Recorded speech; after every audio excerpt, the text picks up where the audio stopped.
Sending data, streaming on Twitch. Come on, streaming on both. All right. Hello again, everybody. Let me try to get, this time around, I wanted to try to actually name the video and put in a description while I'm still live. So we're going to call this, oh, come on. We're going to call this Recording Videos Live. And why are we calling it that? Well, because as I don't currently have an actual live audience, this is something I talked about in my first little rough intro. Based on all the advice I've uncovered and asked around and done some research, and generally speaking, it's not really so much, even though streaming is a great way to then manufacture YouTube videos and shorts and YouTube shorts and TikTok shorts and stuff and a bunch of further content out of the streaming base. It very rarely is the case that somebody just pops off as a live streamer and manages to just randomly gather this large live audience and then starts doing a bunch of you know YouTube friendly content and whatnot and TikTok content. It's almost always the other way around. You you do like an actual YouTube formatted video, maybe a TikTok video that manages to something about it sits just right with the algorithm. You get some eyeballs on it. Doesn't even necessarily have to be a whole lot, just enough that you get some views. And then your YouTube channel or TikTok account has, all your social media links and whatnot. Then the person maybe is interested in your content. Then they look you up. Then they end up going and attending your live streams, right? So rather than it being live streams and then videos come after it, if you're just starting out like me and you're just kind of talking into the void, then usually the best move is to try to start getting more YouTube friendly formatted videos out there, TikTok videos, and whatnot, and then use that to start trying to gather some kind of a startup audience, and then maybe of that startup audience, some portion of them happen to want to start following your streaming schedule. So, and excuse me, I got a little bit of a cough. What I've decided to do in the meantime, as I'm still figuring all this stuff out with OBS, with VTube Studio, with all the tech stuff. Although the good news is I had some good progress today. I figured out how to do window capture. And also, and this was the really tedious part. I don't know why this was so difficult, but figuring out how to make the background from VTube Studio transparent so that you can then mesh your VTube Spout 2 capture on top of your window capture of, say, like a YouTube video or something, so that you can then have your avatar on top of whatever window capture you're doing, like playing a YouTube video, so that you can do like a classic React kind of style format. For some reason, that was this weirdly tedious and difficult thing to figure out today. And remember, guys, I'm just completely teaching myself how to do all of this stuff on the fly. But that leads to my point, which is that what I should be doing, I think, as I'm starting up, is kind of figuring these things out on the fly and trying to teach myself, a part of my first streams and some of my first content. And so what I thought might be interesting is if I made a live stream out of some of the work I start putting into recording, actual like more YouTube friendly videos and TikTok friendly videos. So that's kind of what I'm going to try to give a go with for this stream. So this might be an even rougher stream than my first one. My first one, I at least kind of had a little bit of a sales pitch and a whole introduction I was giving kind of worked out in my head. Although I was still talking off the cuff a lot, but still. This one, I'm going to be really doing things on the fly off the cuff. But the idea, again, is that whereas this is the kind of live stream, rough version of things, I'm going to have good content to edit up into actual YouTube videos, maybe TikTok videos and whatnot. Um, so I kind of have two video ideas, one a little more fleshed out than the other that I wanted to work on today. But oh, it just occurred to me, I failed to introduce myself at the beginning. But as my channel name implies, I'm Philosopher Ray, right? And I'm one of the last few real life philosophers living in the wild. I have a master's in philosophy. I teach college philosophy. I'm applying for PhD programs. And I'm trying to get into content creation while I have a little time off. So, with that in mind, I'm trying to stream and do YouTube videos and do fun stuff, but while, trying to bring a philosophical and maybe even educational kind of element into it. Of course, I'd refer you back to my first rough test intro stream I did last night, if you want more information on that. But for now, so the first thing I wanted to do is there's actually a YouTube video that I've already fully scripted out. I wrote the script for it earlier today. And so what I was going to do was actually kind of, as a part of this live stream, I was going to sit here and just read out the script and present the script to kind of kill two birds with one stone, both talking about, what is philosophy. That's what the video is going to be about. Um, on this stream, on this rougher, playback of a live stream, but then also to give myself the audio, and the audio and animation to then be able to, download and use to edit up into a YouTube friendly kind of formatted video. So that's probably the first thing I'm going to do is be like reading off that script. I may do, because again, all I really need is to just get it down and recorded. Um, and I can always just edit things up later. I may, if I make a mistake or something, I can just start over. So you may hear me do that as I'm reading out this script. I may stop and then go back and, reread a paragraph or something. Just do another take, basically. I can just do as many takes as I need live, as long as I have the playback of it after to then cut up into an actual, neater video. So that's the first thing I'm going to do. The script is for a YouTube video called uh, What is Philosophy? So I was kind of thinking about how in my intro stream yesterday, for anyone who may have seen it or may be interested in going back and playing it, as I was introducing myself, that was one of the first things I did was kind of address, I think, one of the biggest misconceptions people have, which is what philosophy even is, why it's important, why it's relevant as part of the general sales pitch for my channel.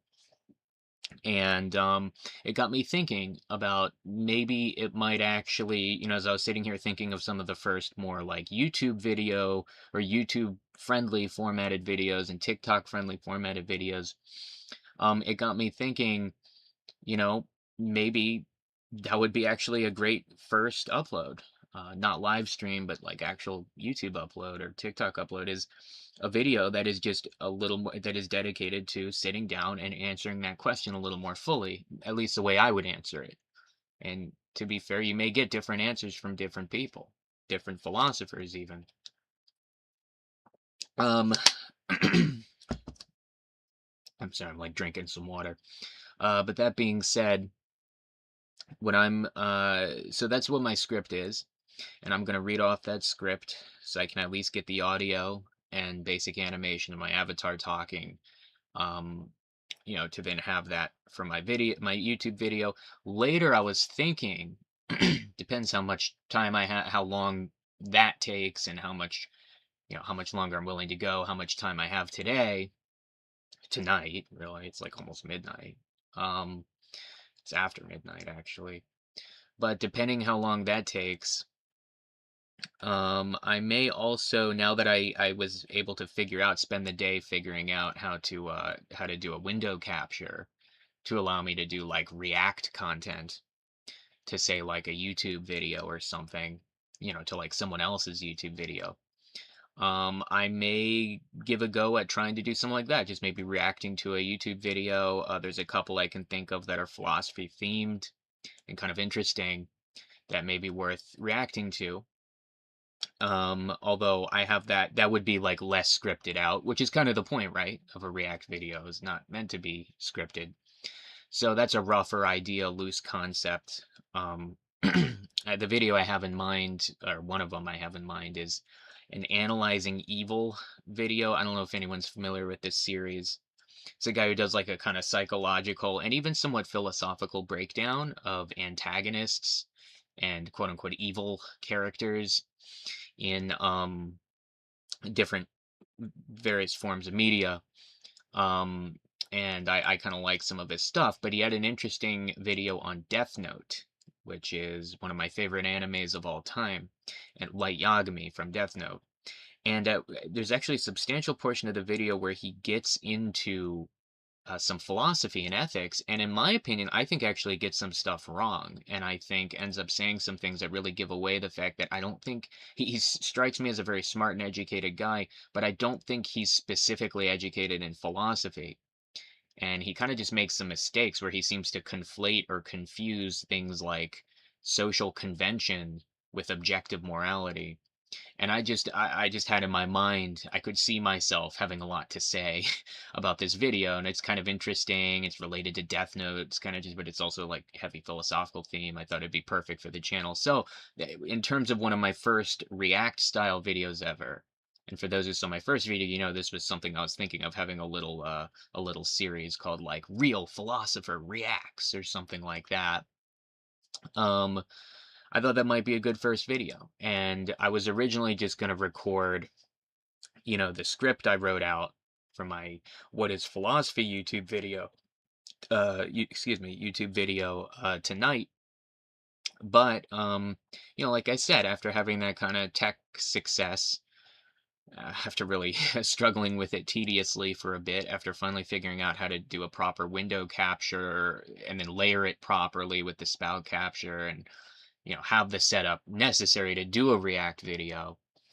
I don't know. Maybe depending how much time I have, how much time this scripted video takes to read out, maybe we might try doing that too. And I might just try giving myself like a couple straight hours of live audio and video tonight to work with to maybe churn a couple different videos out of. We'll see. I'm trying to not stress myself too much about these live streams. I want to be able to get in the habit of feeling like I can just freely sit down every evening and spend at least like an hour or two doing this and just talking and you know just talking and you know, more casually, just feeling like not as pressured. I'm a perfectionist, right? So when it comes to actually editing up my YouTube videos, and if I still need to create a TikTok account, but I do plan to do that. And when it comes to actually like pre-recording and editing up and polishing a final product video, I can be a real perfectionist. So I'm trying to not let my perfectionism inhibit me from just sitting down and getting a more casual stream out there. Um, so how about, all right, let me go ahead and get this script up here. And I want to just, because I don't know how long it's going to take me to read this out, but I want to just kind of start giving that a shot, getting through that script. And and then we'll take it from there. Maybe we do a React video before I end. We'll see. Okay. Let me open up the Google Doc here. All right. So as I said, this video, one last sip of water here. This video is called What is Philosophy?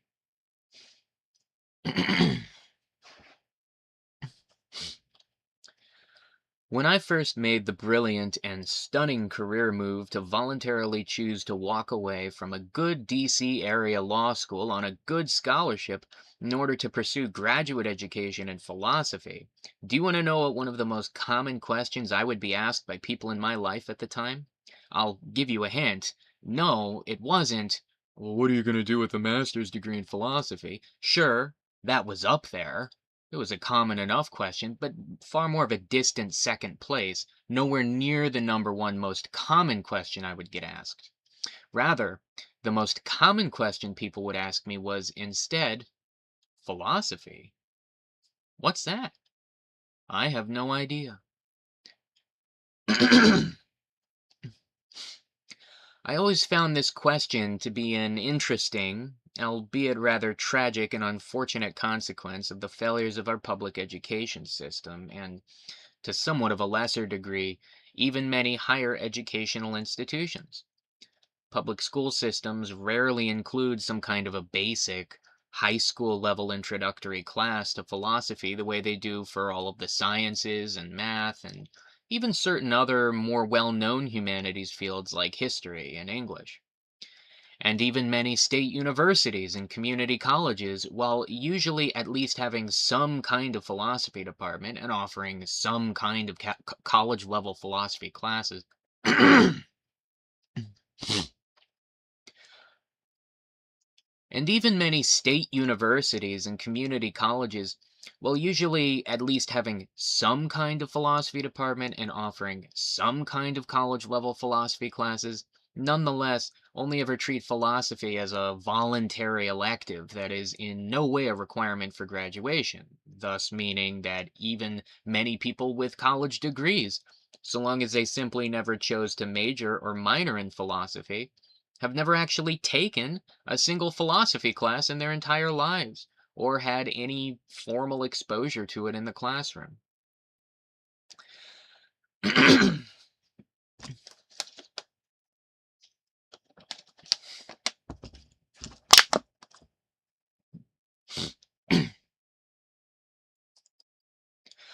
I have a hard time imagining someone saying something similar for another field, like chemistry, what's that? I have no idea.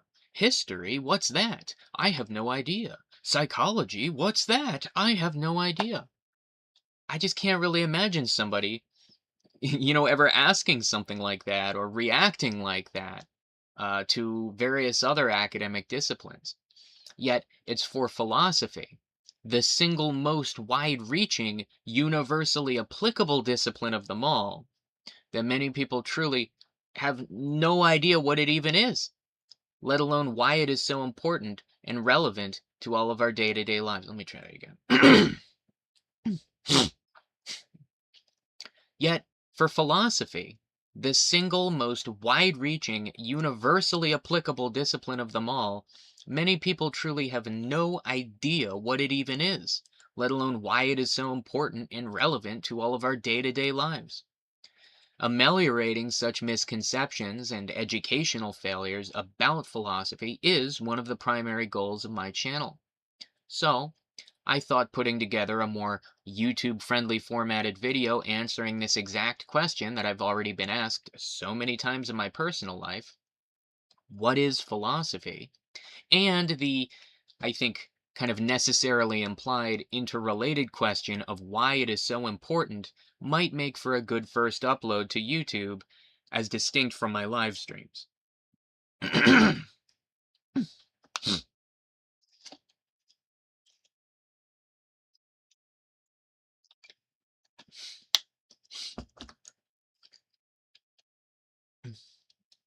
Now, to give perhaps some fair consideration to this question of what is philosophy, to be entirely fair, philosophy is a notoriously difficult field to define.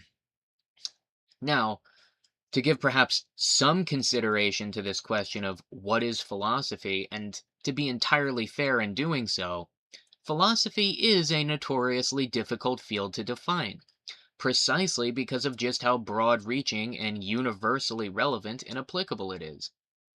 That being said, I personally tend to settle on the relatively short answer that philosophy is, at its core, simply the study of all first order questions or first order issues. Now, first order questions or issues is somewhat of a term I am coming up with myself here in its application. And obviously, one can't really understand my answer to the question of what philosophy is without first understanding what it is I mean by a first order question or first order issue. Now, interestingly, that right there, what I just said, is itself an example of a first order question. So you see, ultimately, first order questions are broader scope, more fundamental questions which exist prior to subsequent, more specific issues. In other words, a first order question or issue is an issue that must be engaged with and a question that must be answered before one can go on to answer further questions built upon those prior answers. That may sound a little complicated, but allow me to give you an example borrowed from a fairly famous and big name ancient Greek philosopher who you have likely heard of before by the name of Aristotle.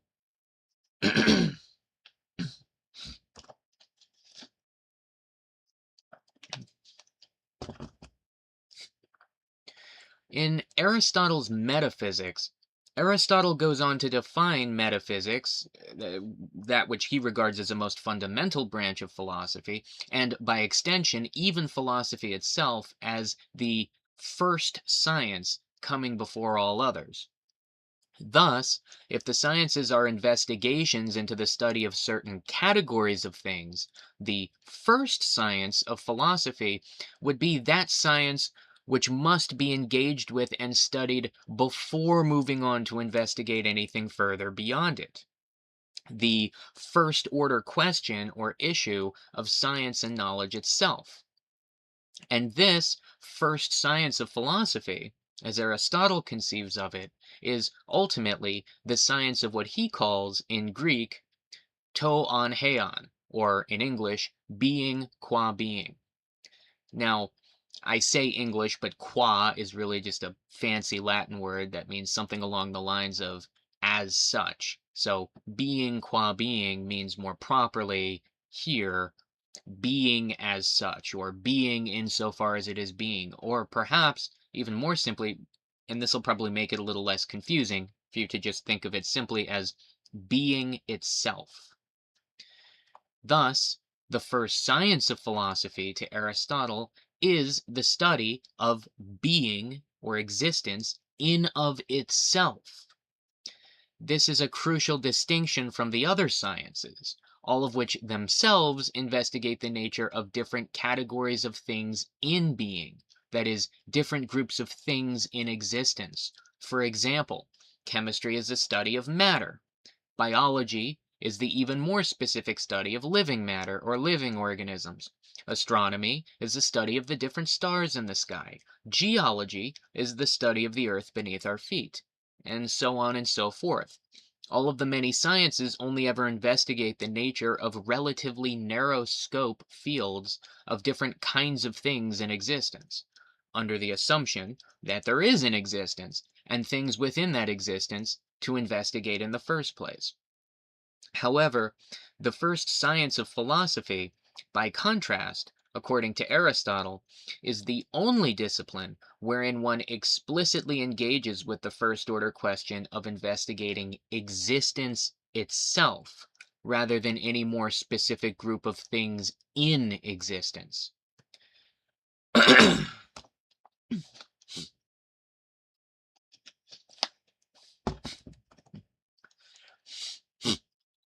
Thus, whereas the scientist studies different categories of things in being, only the philosopher studies and explicitly engages with being or existence in of itself, rather than any category of things in existence.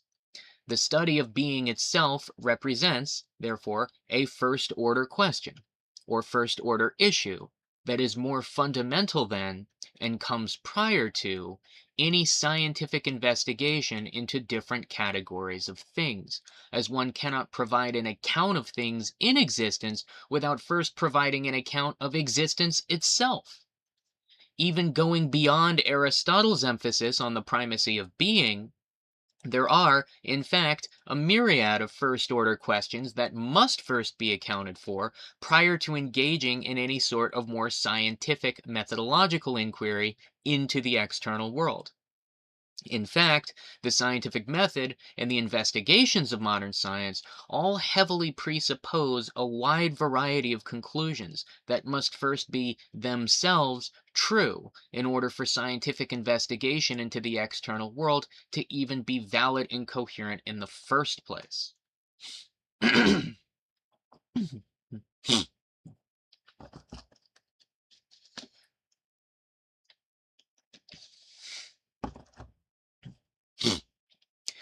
These assumptions and related issues include but are not limited to the aforementioned assumption that an external world exists in the first place, or even more simply, that existence itself exists, that truth exists and can be known to the human mind, that our sense experiences are giving us accurate and reliable information about an external world that in fact exists, and that we're not simply some brain in a vat plugged into the matrix somewhere, that the logical and mathematical principles we use to reason about and infer truth themselves exist as purely abstract and universalizable objects, or in other words, that logic and math exist and are valid, that knowledge is possible, that is, truth is capable of being known with justification, and even certain assumptions about value, uh, that is, better. And even certain assumptions about value. The science. In fact, the scientific method even includes certain inevitable assumptions about value. That it is better to believe a true belief than a false belief, that it is better to believe something that is backed by empirical evidence and reason rather than something that is not, that one should believe true things over false things, and that one should seek out and favor knowledge of the external world over ignorance. These are just some of the many long list of assumptions that must be made prior to engaging in the scientific method, as without any of these prior beliefs, or various others related to them, one could not even begin to engage in the scientific method in the first place, or validly seek out knowledge about categories of things in existence. This is precisely what makes them first order questions and issues, and why I favor such language to refer to them in the first place.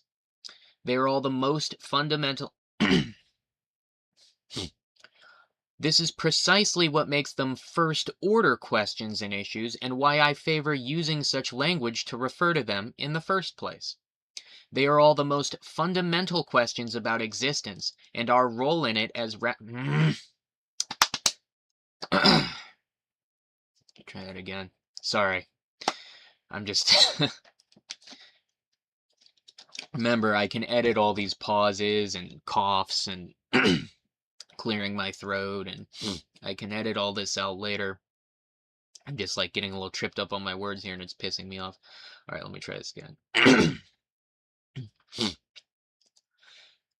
This is precisely what makes them first order questions and issues, and why I favor using such language to refer to them in the first place. They are all the most fundamental questions about existence and our role in it as rational beings that must be engaged with first, before we can begin to even ask, let alone meaningfully answer, the many more specific questions which come after them.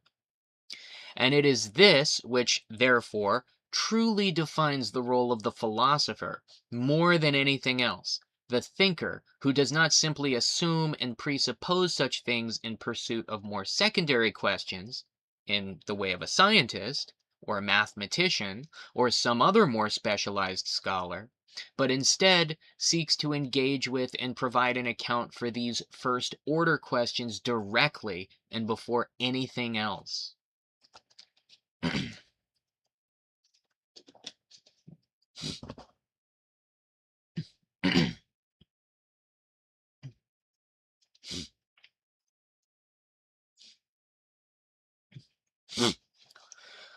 This is also precisely what makes philosophy so important and so directly relevant to not just all other areas of scholarship, but even all areas of our day to day lives.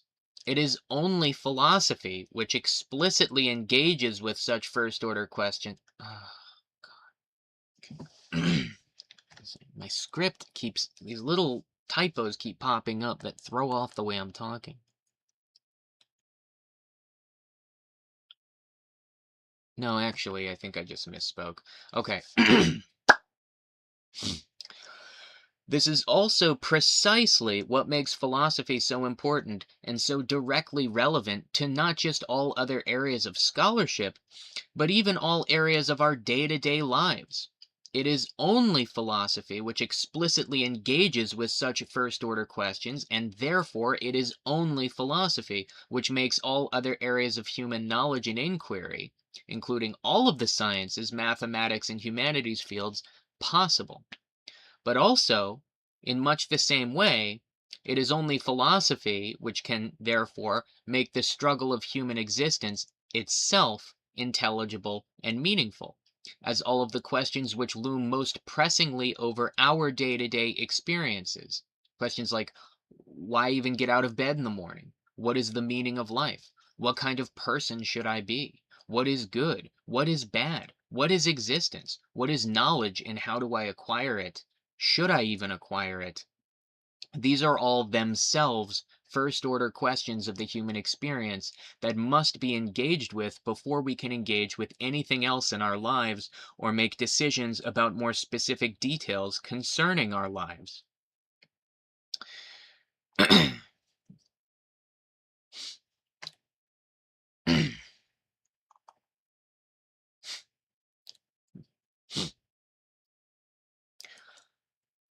Just like in all other areas of scholarship, only philosophy can make possible all other areas of our day to day lives.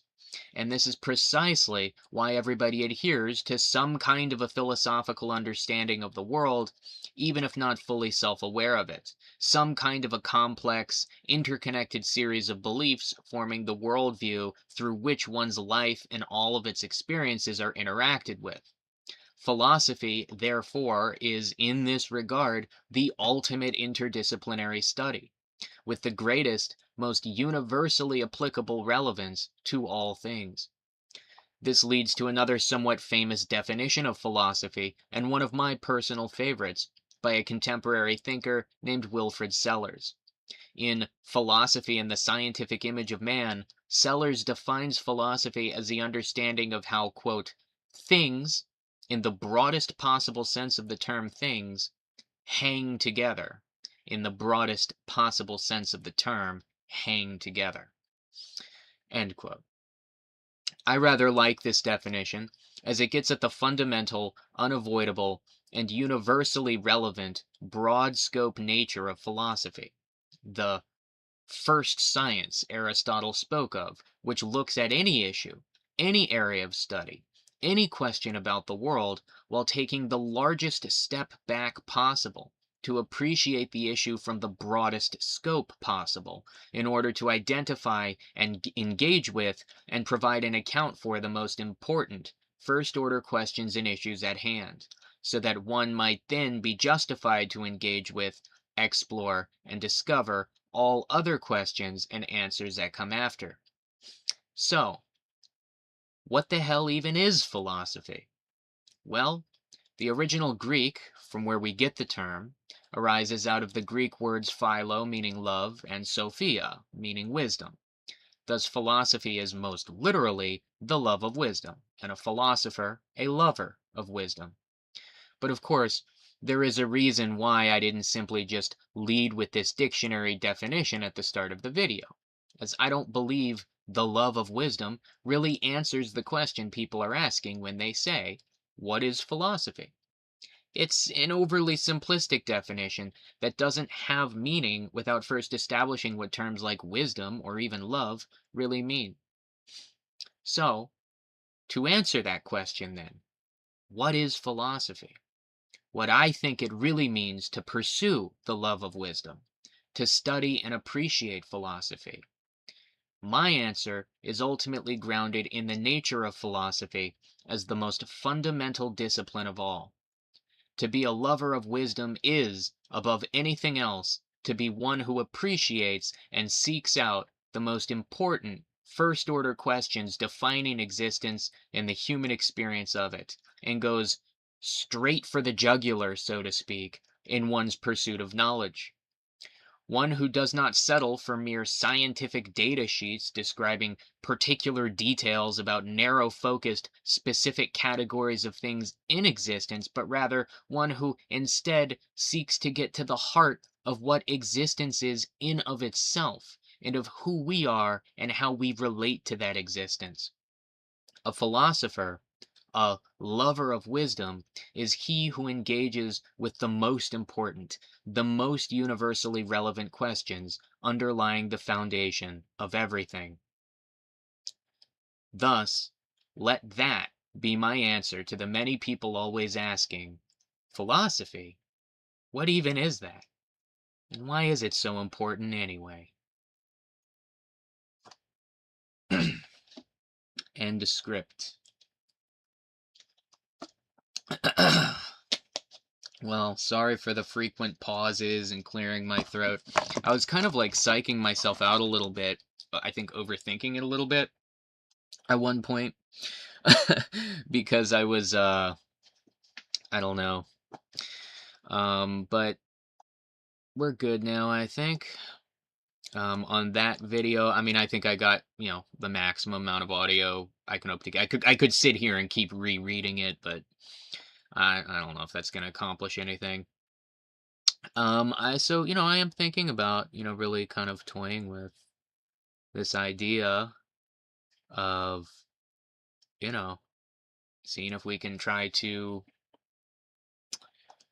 do a window capture here. I've got a YouTube thing open. I just need to fix the background.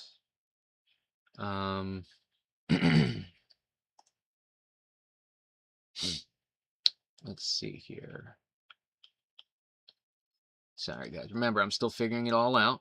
Oh, I know what I need to do. I need to go put a transparent background on in VTube Studio. Here we go. Here, you guys get to watch me live figure stuff like this out. Okay. I think I go to, yeah, color picker. I'm gonna put it on transparent and capture. Yeah, you can already see the, and now I just need to move my bro over here. Although, how do I think, no, that's not good. Got my bro over here. I just may need to like make it smaller. Crap.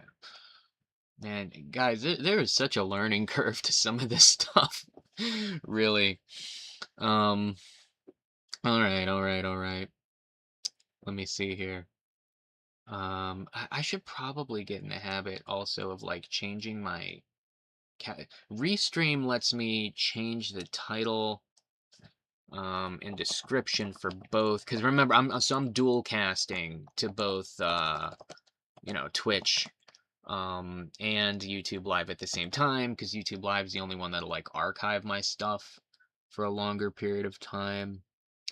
Whereas Twitch only saves it for like a week or two. All right, recording audio and video for fun and educational video. Oh, that sounds lame. I'll just say for YouTube, TikTok, video ideas, both pre-scripted and React content.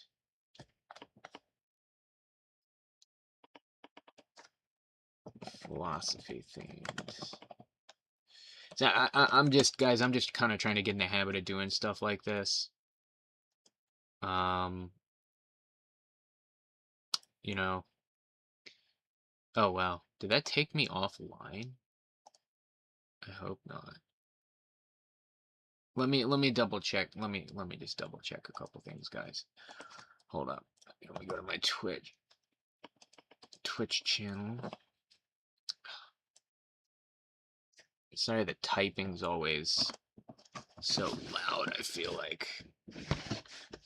Because you can hear it right in the microphone, you know?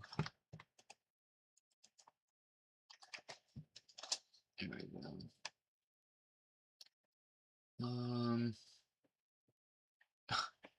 go. It keeps not remembering my login.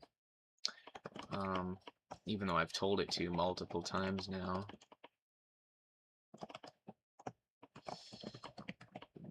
.com. All right.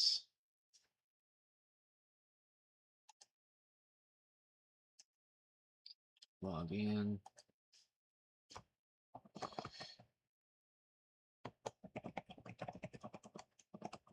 At Gmail. Go into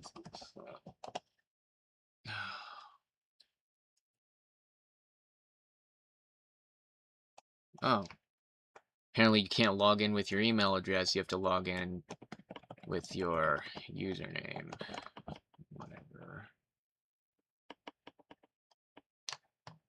Oh my god, now it sends a confirmation code.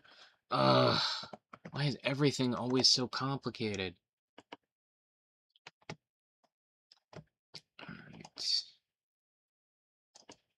Sorry about all this. Like I said, today is supposed to be a super rough live stream as I'm trying to figure stuff out. Oh, I'm gonna choose some interest right now. For being here. Whoa. That was loud. I don't know if y'all could hear that. That was like super loud for a second, but I turned it off. Alright. Yeah, it says I'm live. Great.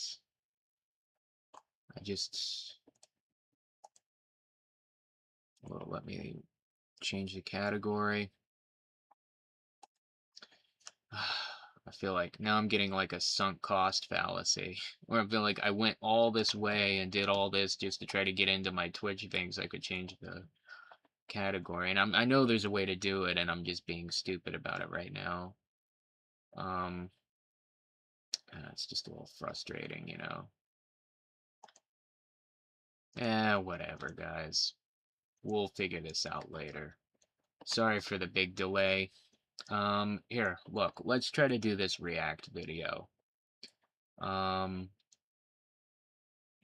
Okay. You see OBS here. So you can see my YouTube up, right? You guys can see that. And I can tell you can see through OBS. Alright, so now I'm going to go to Analyzing Evil Light Yagami. Alright, guys, so basically, let's get through this ad real quick. Basically, actually, before we even look at the video, let me just show you his channel. The Vile Eye. Just shy of 1 million subs. He's been doing these videos for a long time. Analyzing Evil. This is Analyzing Evil Kain for the Amazing Digital Circus. They just finished up. I'm actually planning, that's another thing I'm planning to react to or possibly make a full-on video from. Or, I mean, like, scripted YouTube video for. But I may definitely at least react to the Amazing Digital Circus finished up, and so, you know, kind of topically, he's doing an Analyzing Evil Kain. But basically, he has this long series of Analyzing Evil. This guy, the Vile Eye, where he'll do this psychological and philosophical kind of breakdown of a popular antagonist or a popular, many people would describe as evil character. and it's usually quite good. I rather like his series. I really like probably some of his most famous videos are the ones he did on like Breaking Bad, like Walter White analyzing evil, Saul Goodman analyzing evil. Those were really good. Uh, what I wanted to look at here is the his analyzing evil as you were just looking at for Light Yagami. Now, Death Note, I'm like seriously wondering, is do people like need Death Note explained? I guess Death Note's like one of the most popular animes ever. So, can you all actually see the video though? Actually, I think you can. But Death Note's like one of the most popular videos, well, most popular animes like ever, or from the 2000s. I was like a kid when it was at its peak. And I remember um being really into it, at the time, and really liking it. I've rewatched it as an adult a couple different times now. I think it's a really good anime. But I mean, for those who don't know, even if you don't know, you probably know the basic concept. But it's about this very very bright and talented high school senior. One day, there's this supernatural notebook he comes to encounter, comes into contact with. And as long as you write down someone's name in the notebook while picturing their face in your mind, they will die like 40 seconds later. And you can even go on to like writing customized causes of death and details of death. And it turns into this really interesting psychological thriller. There's a really brilliant detective who gets involved and starts, they get a little cat and mouse game going on. But basically, how long is this video? It's only 20 minutes. So yeah, we can react to this. Basically what I found interesting so I will confess I've seen part of this video, not all of it. I think proper React etiquette, you're supposed to do it cold with like no prior, let me just get this over here. You're supposed to do it cold with like no prior knowledge of the video. I'm not sure how I feel about that because I mean, you know, you're supposed to maximize the enjoyability of your React content. How are you supposed to do that if you're truly going into everything blind, not knowing what something contains? But then again, React content is supposed to be less edited, more authentic. So I'm just giving full transparency. I've seen part of this video before, but why I'm bringing this up and why I think this will be a good video to react to is because I he ends up getting into a lot of like straight philosophy and especially ethics and moral philosophy in this video at one point, and he does so in a way that I found actually kind of disappointing. And I say it as a fan of his channel and a fan of his content, and I think he's a smart and educated man, or so he comes across to me. Who I think does a good job with a lot of his content. So I'm not trying to sound mean or overly critical. I just think this video in particular, I remember it standing out in my mind and it giving me the impression that this guy, as smart and educated as he is, I don't think he's super philosophically informed, or maybe he's just never taken like an ethics class. Fun fact about me: one class I'm teaching this fall is Phil 140 Intro to Ethics. I'm teaching an Intro to Ethics class this fall. Ethics is not my area of specialty, to be clear. I'm more of a metaphysics and epistemology kind of guy, but nonetheless, ethics is well, anybody with a master's degree in philosophy can teach like intro to ethics, and that's what I'm doing. But anyway, I do find it interesting. For those who don't know, ethics has to do with it's a philosophy. Well, axiology is the philosophy of value, good and bad, and better and worse. Those are normative claims. Normative claims invoke an evaluation to evaluate something as good or bad, better, worse. This also includes normative claims also include prescriptive like should or should not, rather than mere descriptions like is and is not. Um, and ethics deals in how you apply value to the human person, to human behavior. What is good? What is bad? What is a good person? What is a bad person? What kind of person should you be? What should you do in this situation? What is it wrong for you to do? What's morally wrong and what's morally right? These are all ethical questions. And these are the questions that come up in this video and that the Vile Eye ends up discussing. But as we'll see in this video, I think and we'll talk about it more when it comes up, but I think he goes on to kind of conflate uh, social convention and sociological descriptions about like what people tend to commonly think about morality, and he conflates that with morality itself, and he seems to have this misunderstanding where he thinks that if enough people all agree that something is objectively wrong, then that somehow then actually makes it objectively wrong. He's going to get some wires crossed. He's going to mix up a few topics. At least I believe he is. Um, I'll point it out when we get to it, but for now, this is an overall good video worth reacting to that's philosophical in nature, and so consider this the very first draft of a real philosopher reacts style video. All right, let's go. Can you all see this? Hello, everyone, and welcome to episode 112 Can you of hear it? Analyzing Evil, featuring Light Yagami from Death Note. This story is one of constant intrigue, a story that stands out as being one of the greatest Hope ever you guys can created hear in the that. medium. And within its pages, we find a young man given the power of a god who presents us with an interesting moral quandary. If one had the power to kill anyone at the stroke of a pen, would it not be just that you should use that power to eliminate all criminals and evildoers in the world for the betterment of society? Well, in this video, we're going to explore the man who poses this question to us as an absolute truth, and whether or not his actions and beliefs could indeed be considered correct in the grand scheme of things. For those of you who have seen any of my previous videos, you'll know that I typically delve into the intricacies of a character to determine why they do what they do, the reason they do it, and whether or not these components of their character allows us to designate them as being evil, or anywhere else on the vast spectrum of morality. This video will contain that, but because... Okay, so did you hear what he just said there?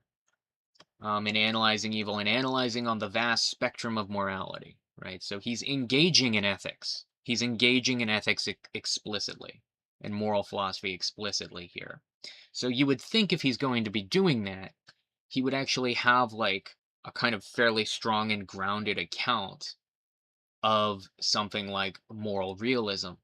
You know, moral realism is the position that there really exist objective moral truths. Moral facts, rather, is maybe a better way to put it. There are moral facts to be discovered in the world.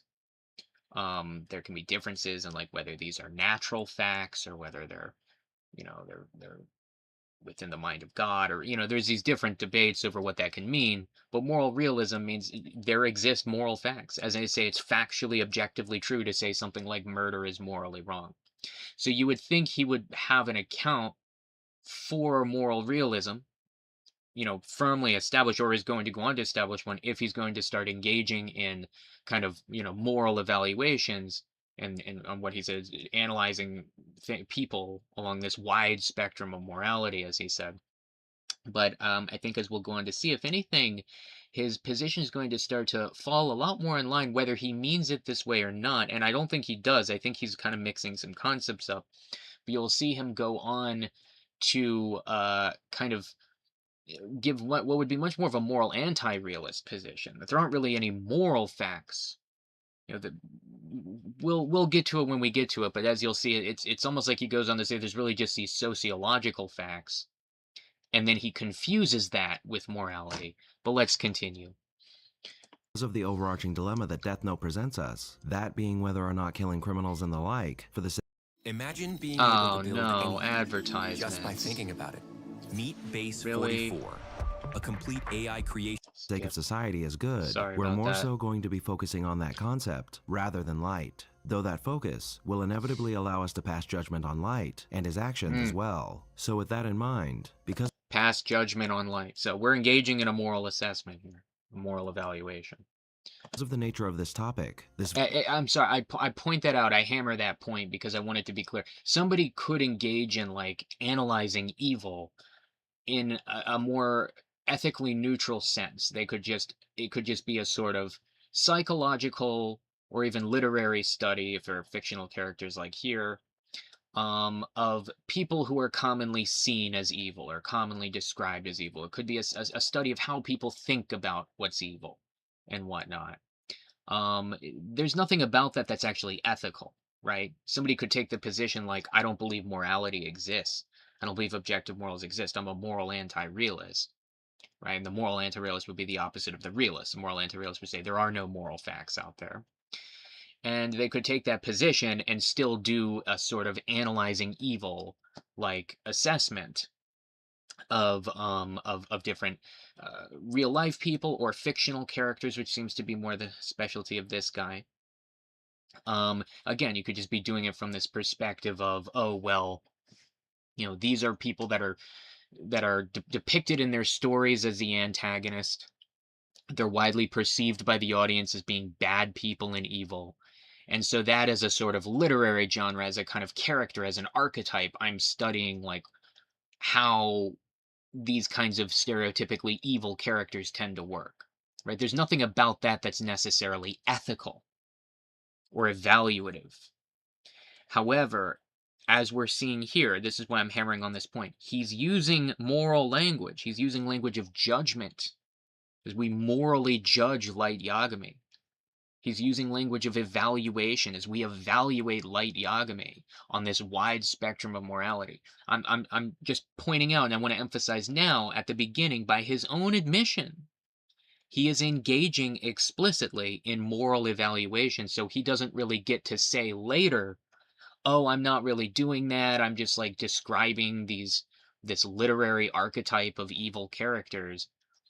He's clearly trying to make moral claims, and that's what's going to make some of the positions he gets to later somewhat confusing. And so that's the only reason I'm kind of emphasizing and hammering on this now.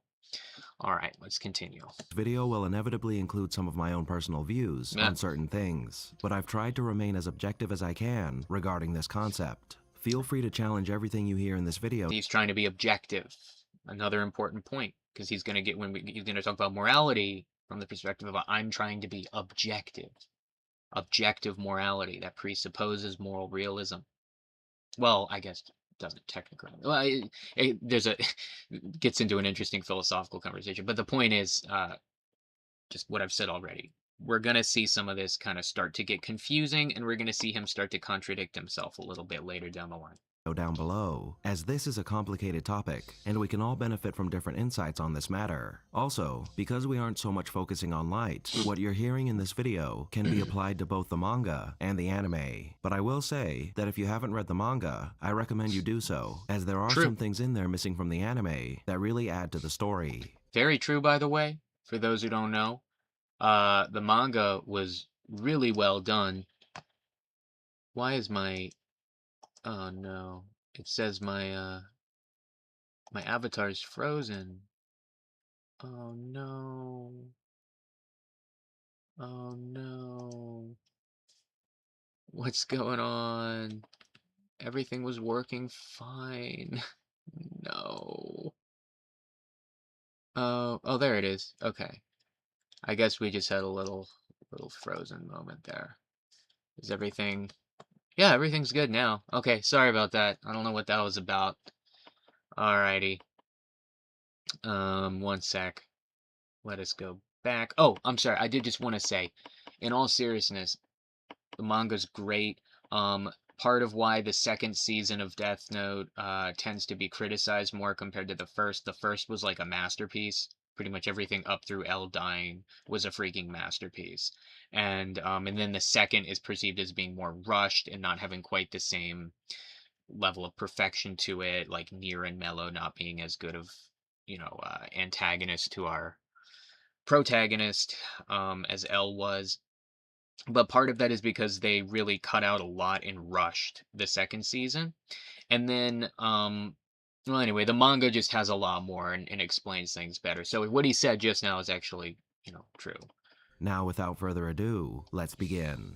Light Yagami was by all accounts a genius. The son of the chief of the National Police Agency, Light was given every opportunity to allow his intelligence to blossom. And this is shown in the frequent accolades he's given by his peers, mentors, and loved ones regarding his performance in school and on national exams, which he always placed first in. However, Light doesn't just get by with smarts, as he's shown to be exceptionally dedicated to his studies, quick-witted, and resourceful, traits that would later help him succeed in his efforts to create a new world with the Death Note. Now, because Light's father is a member of the police force, the ideals of a man in such a position were instilled within Light from a very young age, and Light's own values reflected his father's, and so naturally, he formed a strong sense of justice. However, where Light differs from his father is in his view that the world is rotten, a place filled with horrible people doing horrible things, and the worst part is, it never changes. Day in and day out, the news reports the deeds of criminals who just never seem to stop, wars that are always being waged, and atrocities that seem to be just around the corner. This is an interesting dichotomy to Light's character that actually does seem to be present even well before he inherits the Death Note. We don't know a whole lot about Light's personality before inheriting the Death Note, but the writer did do something clever with the whole arc where he loses his memory temporarily by giving up the Death Note and kind of reverts back to the person he was before he got it. And we can kind of see his personality, and especially how his personality juxtaposes and contrasts with him with the Death Note, or with Kira, his killer personality. And so we don't know a whole lot about him before the Death Note, but it does seem like even before, he was always very, very bright and very talented, and also always inherited a strong sense of honor and justice and even moral virtue from his father. And yet simultaneously, I would argue even well before picking up the Death Note, I would argue even well before that, he always had this dichotomy to his character of really seeming to have a very negative view, very negative view of the world, you know, around him and the people in it. And this was always a conflict within him, and it's almost like the Death Note just sort of served as a catalyst to bring it all out violently. Well, anyway. He's not exactly wrong, but rather than deriving his sense of justice from a desire to serve society, it would appear that Light's is derived from his desire to ensure that the bad are punished for their misdeeds, which is a key difference. Therefore, when Light acquires the Death Note, who he is and what he has experienced so far in his short life result in him developing the idea that he must become the one who will change the world for the better by dealing with criminals in the way they should be dealt with. And upon gaining this power, he becomes a much different person, one I will become God of the new world. You gotta love classic Death Note. whose previous sense of justice has caused him to develop the belief that he will be the martyr who will bring ultimate justice to the world, giving his heart and soul up to do what needs to be done for the sake of humanity. Though to what degree he can claim to hold the title of martyr is debatable, as Light often likens himself to a god who will shape the world anew, which, along with his propensity to use everyone around him in order to accomplish his goals without much regard for their safety or well-being, could indicate that Light was a natural-born narcissist. However, because we have minimal exposure. Well, I think that's true. That's kind of what I was hinting at. I think he was always very prideful, and egotistical, and this was always, I think, I mean, obviously the Death Note brought it out much more severely, to the point of outright just raging narcissism. He believed himself a god and superior to everybody else who were merely instrumentally valuable to him as they served his interests. Um, but I'd say again, I think, and it's again, we don't have a lot of information about who he was before the Death Note, but from what information we do have to go on, I think a lot of his flaws were present before inheriting the Death Note, and the Death Note really just brought them out of him more forcefully and even violently.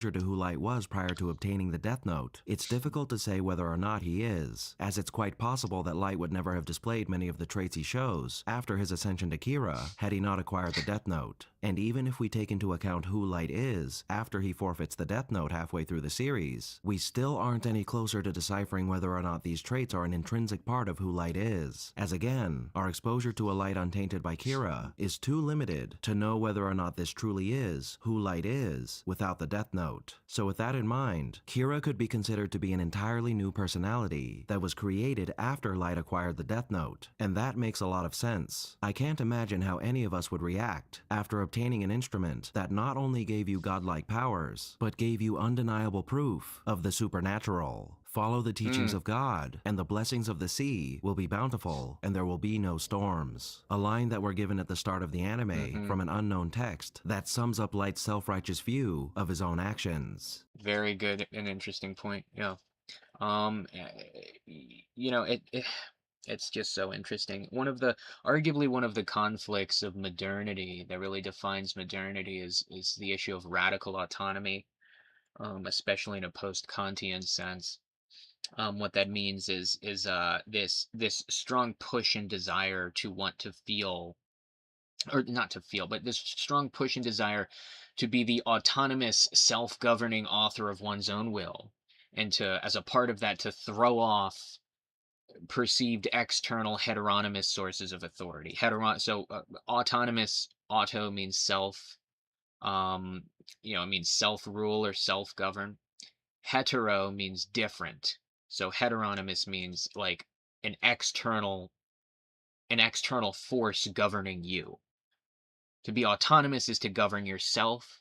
To be heteronymous is to submit yourself to an external governing force. So external sources of authority would be like a religious doctrine or belief system, a political system or political ideology, even a government, the state, just a wide variety of different things. I think a lot of people treat modern, like the idea of science with a capital S, almost like a secular religious doctrine. And it's almost effectively like what a bunch of scientists in white lab coats all say is true. That's like the heteronymous authority for a lot of people in the 21st century. So it's kind of ironic that I don't think radical autonomy really achieved what it was trying to achieve, but its point in modern philosophy, in the history of modern philosophy, was to want to increasingly throw off what were perceived as external sources of heteronymous authority, and throwing off the church, throwing off church doctrine, throwing off religious belief entirely, secularism, as well as throwing off, as well as political liberalism, throwing off old monarchies and old, the monarch, the church, these older sources of authority that come from outside the self. This is such a defining theme of modernity, is wanting to throw them off and be autonomous to govern oneself. And why I bring all of that up now is because it's so interesting, the kind of plight of modernity as our technological advancements and whatnot allow us to do more and more. The limits of that autonomy are tested further and further. And I think that's why people find something like Death Note so interesting, and to connect it to what he was just saying about what would we do? How would it change us? How would we react to being handed a supernatural book that we could use to discreetly kill anybody, without impediment at any time?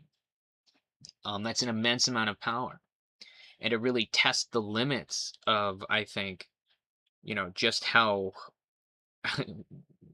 good and righteous it might, being so autonomous is. It's these kinds of things that I think test autonomy.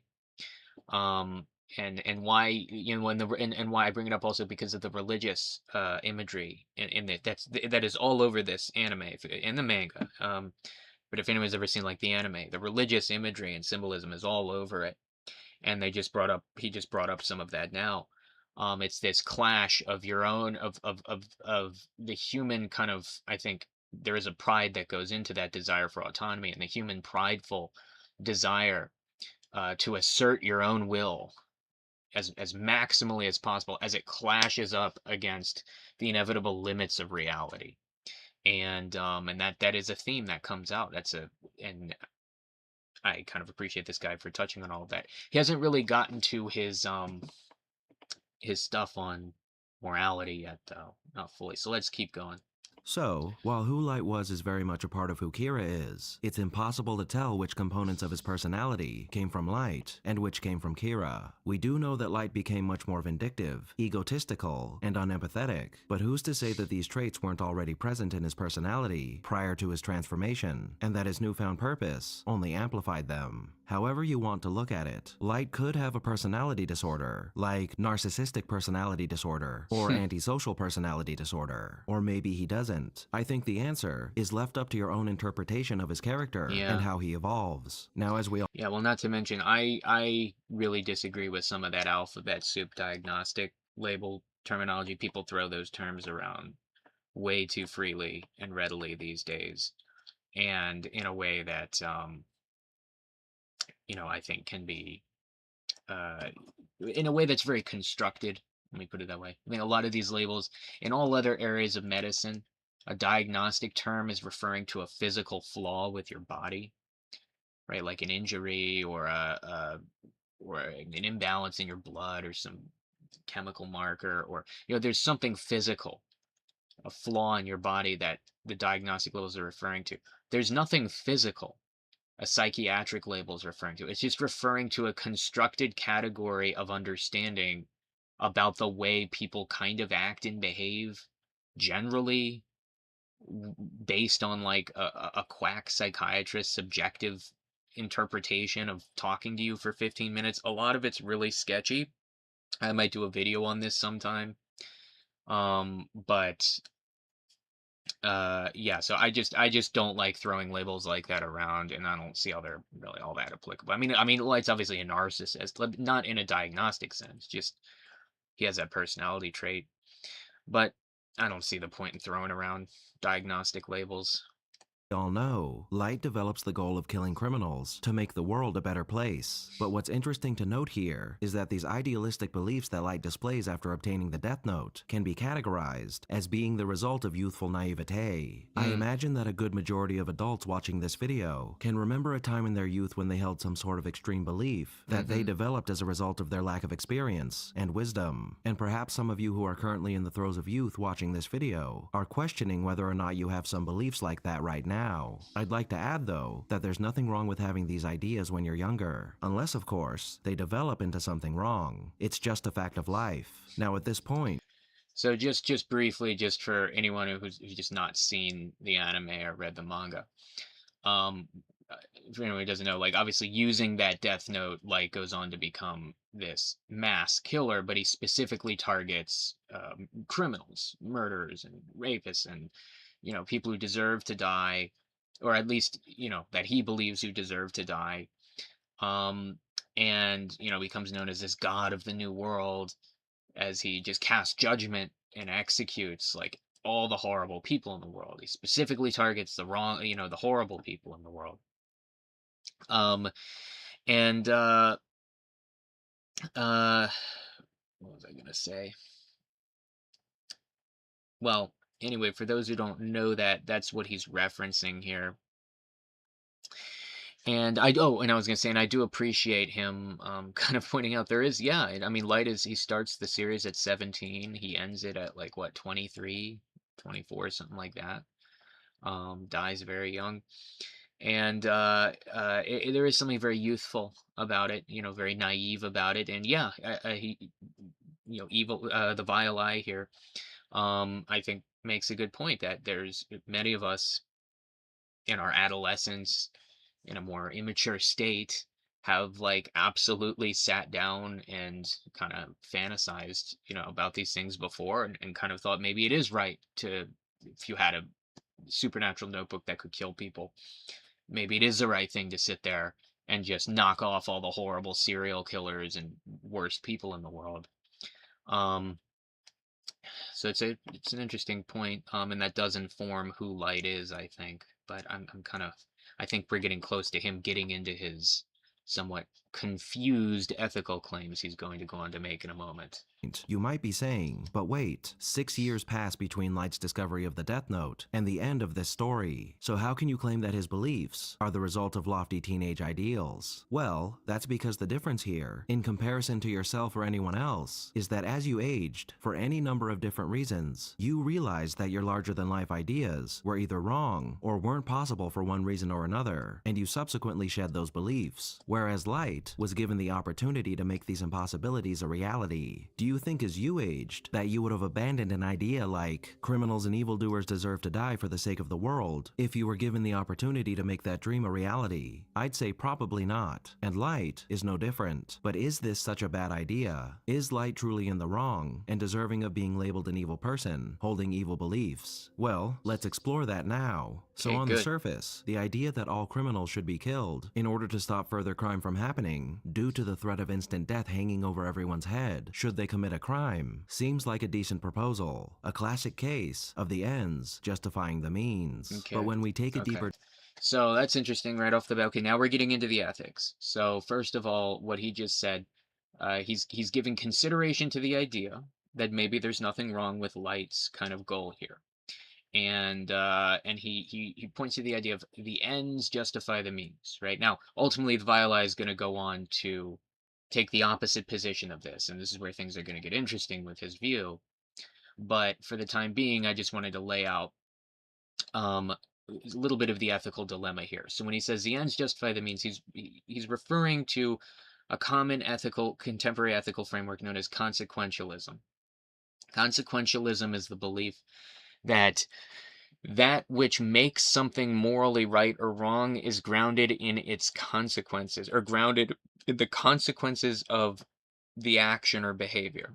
So if you think of a classic trolley problem, where there's you can choose to pull a lever to redirect a train over to kill one person, or you cannot intervene and it'll stay on the path it's on, but that'll cause it to kill two people. The consequentialist looks at that and says, well, one person is less than two, so pulling the lever is half as bad as not pulling it, and that's the only thing relevant, right? It's the ethical values grounded in consequences. Now by far the most common manifestation of consequentialism is utilitarianism, which seeks to say that one should always act in a manner such that one is maximizing utility, or maximizing the kind of net total positive happiness that an action yields, when performed.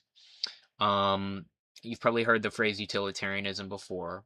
This is one of the most well-known kind of contemporary ethical frameworks out there. And as it would apply here, it would be basically trying to take a utilitarian approach to this issue of Death Note and saying, well, okay, let's say if Light's actions result in, however many, I don't know, 10,000 people dying, but all 10,000 of those people were like the worst kind of murderers and rapists, and by killing those 10,000 people, Light goes on to mass murder with the Death Note.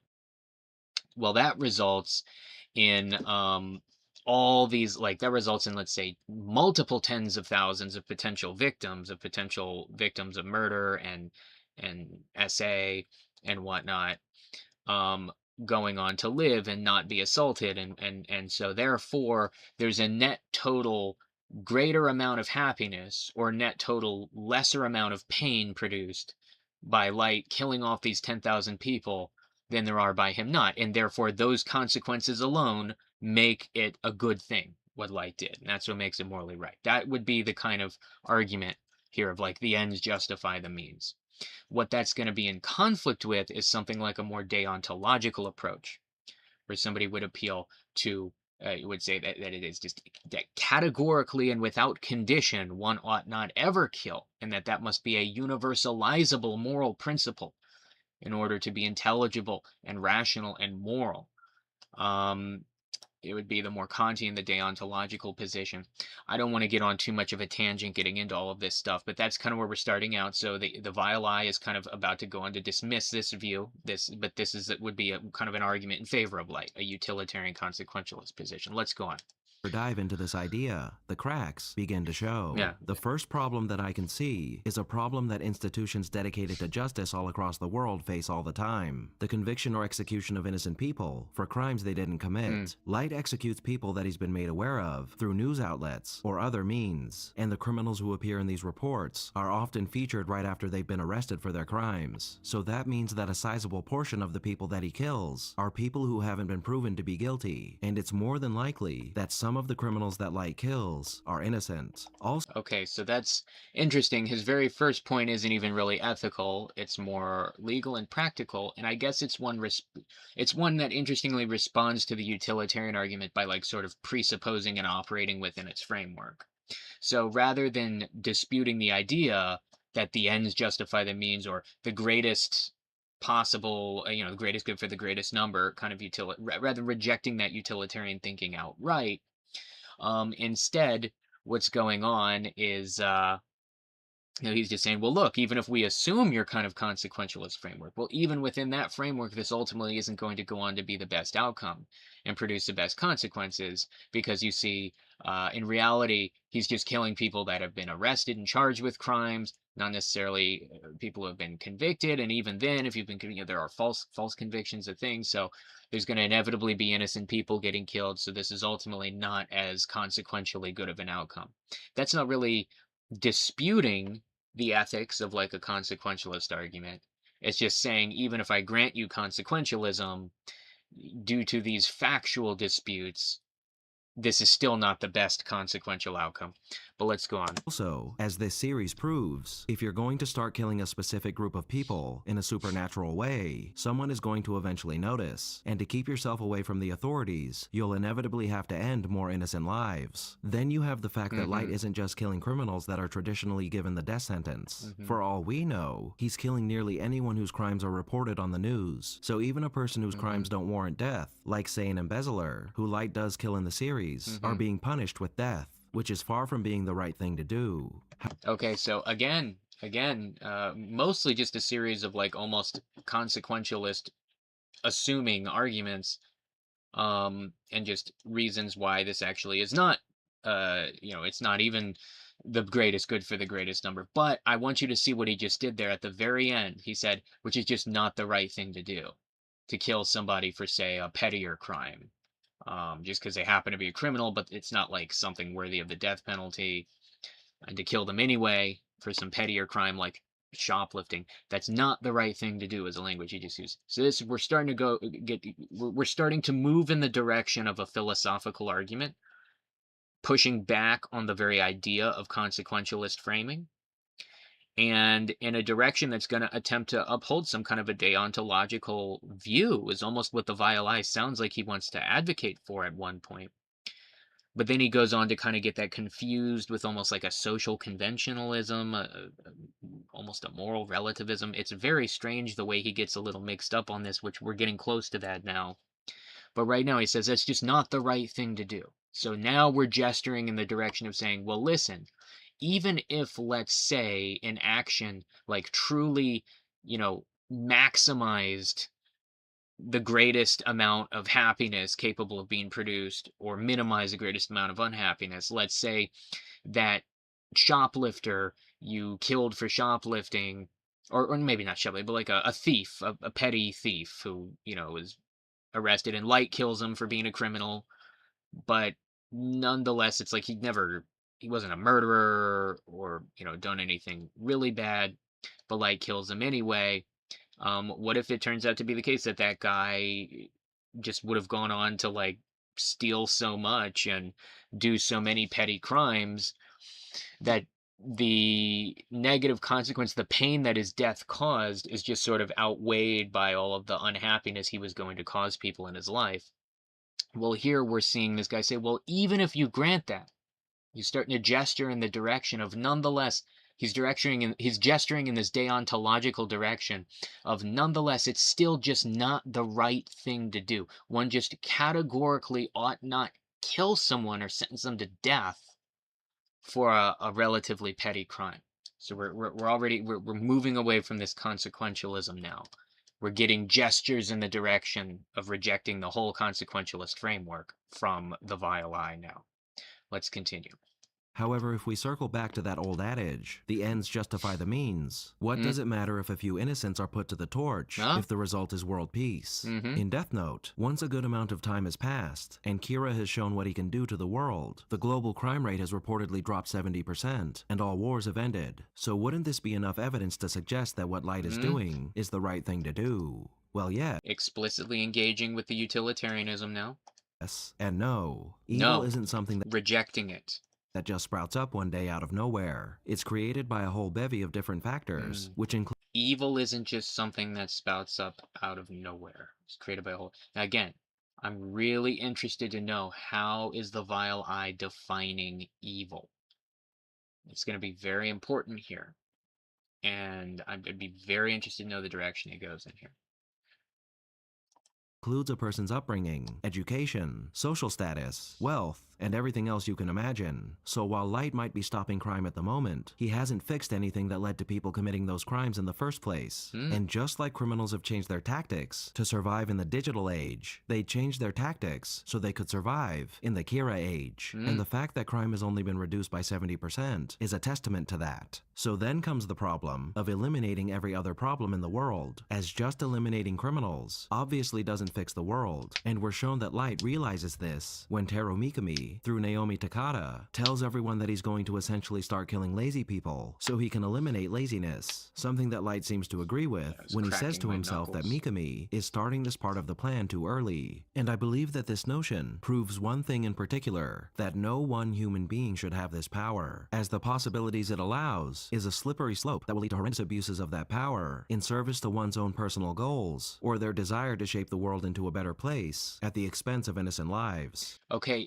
again, the vile eye is sort of teetering back and forth between consequentialism and not consequentialism, or consequentialism and deontology.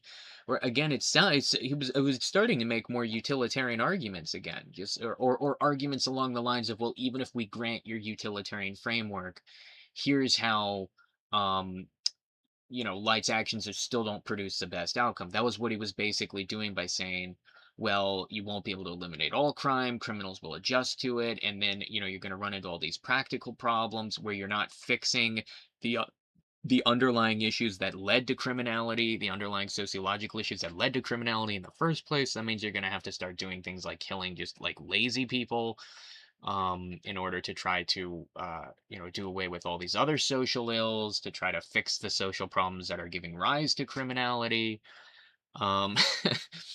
And but again, that's again, that is kind of just operating under the assumed consequentialist framework, by just saying, well, even if I grant your consequentialism, here's why this is still not the best outcome. But then he pivots again and he starts saying, well, really, the real problem here is actually the real problem here is that when you just it's that a human being, an individual human person, just simply should not have this much power, because it leads you to end up doing horrendous things and these evil things in order to attain your goals.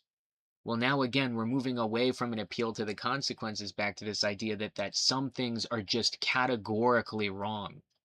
And categorically and without condition, one ought not ever do them, regardless of the consequences. Again, we're pivoting between the consequential and the deontological. And I feel like this is an issue the vile eye can't really seem to make up his mind on or make a committal to. Let's continue. Actually a living, breathing God, there wouldn't be much we could do or say about this situation, as what are human beings in the face of divinity? But Light is not actually a god, he's a human, and therefore we can say that a human holding such a power over others is not only dangerous, but using that power in the way that Light uses it is more likely than not wrong. And there are several reasons why that is. To get a better idea of how we can determine this, let's first discuss how we can determine that something is right or wrong by using an example of how we we are able to establish objective morality. Okay, okay, this is a really important part.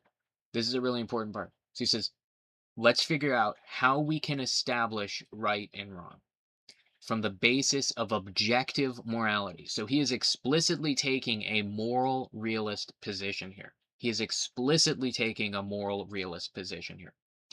That there are objective rights and wrongs. And so now he's going to tell us how we can go about figuring out what those moral facts are and what even grounds those moral facts. That is important framing for this, because what he's about to go on to say is like actually not going to make sense from that perspective. Now, Let's the go. vast majority of people watching this video knows someone that they love and would protect at any cost, be that a sibling, a parent, Right. a child, a friend, or anyone else. Chances Right. are that you can think of at least one person that you would never wish death on. So with that in mind, for example, it's reasonable to suggest that since I wouldn't like it if someone killed my mother, someone else probably wouldn't like it if I killed their mother either. Right. As with any scenario, there are of course exceptions, but from this common ground regarding morality, we can derive near objective moral foundations, which we can then use to create laws. And Okay, listen to that language. That was really weird. And you're going to see him do this a lot, where he's going to move in between these these topics that seem to relate to each other but don't really validly follow each other.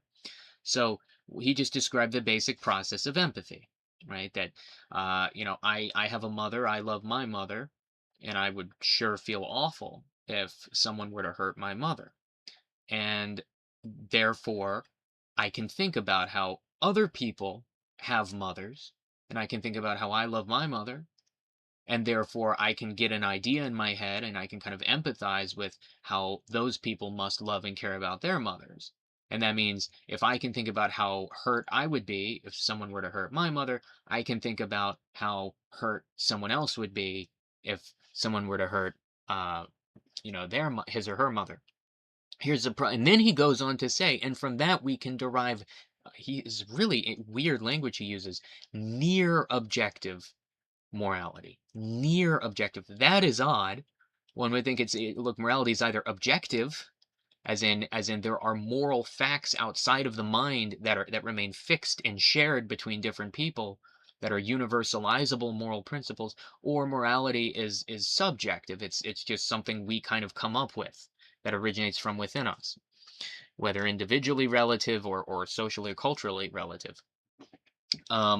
So it's just weird, this language of near objective. But what we'll get to in a minute is we'll hear in a minute how what I think he means when he says near objective is he means near universally agreed upon, which is not the same thing as objective whatsoever. And so what he's saying here is giving us a little bit of a clue as to how he's using some of this language. But also that whole point about empathy was very interesting, because he's saying, well, this is how we can know what's right or wrong. How does this let us know what's right or wrong? Empathy. Empathy just helps me to understand how somebody else might feel. If I love my mother, empathy helps me understand how somebody else might love their mother too. If I would be upset if somebody hurt my mother, empathy helps me to understand that somebody else would be upset if I were to hurt their mother.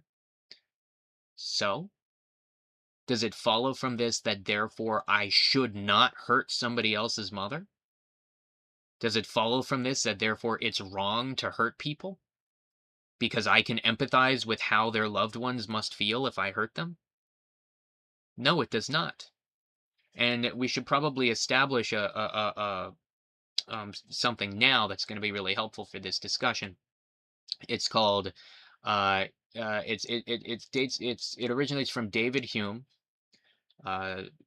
Scottish philosopher named David Hume, who has a famous saying about ethics. Now, Hume was a moral anti-realist, or really was a non-cognitivist, meaning an emotivist. He believed that moral claims were really just descriptions about our emotions.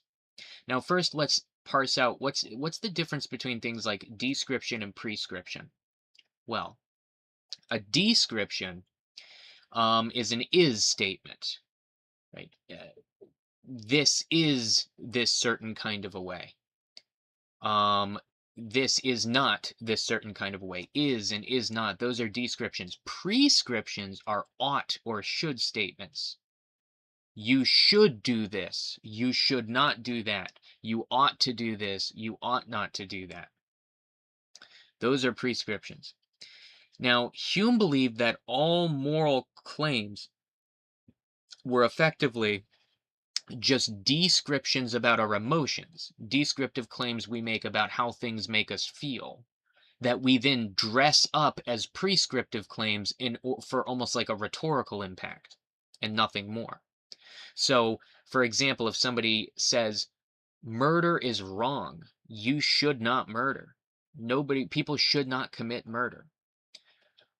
Hume would say that what the person who's making those moral claims, what they're really saying is, boo murder. I don't like murder. Murder makes me upset when I witness it. It gives me the ick. It gives me a bad vibe. I don't like it. I don't like when people commit murder. It just like makes me upset. I don't like witnessing it. Hume would say that's all people are really saying when they say that, one shouldn't murder. They're really just saying, I feel upset when people murder. But they dress it up as this prescription. Therefore, people shouldn't murder, right? I don't like murder, therefore murder is bad. But in reality, as Hume famously points out, you can't validly get an ought from an is. What Hume means by that is you can't magically get a should statement, a prescription, out of a description. So just because you have these descriptive facts about how people feel about murder, it doesn't then follow from that therefore murder's wrong or bad. In this case, when he used the example of empathy about your mother, okay, he just said this is how we know what's right and wrong objectively, even. This is a basis for objective morality, or then at a certain point he says near objective, which is weird language, but this is supposed to be an account for objective morality. And yet, right now, all he's described is psychological processes.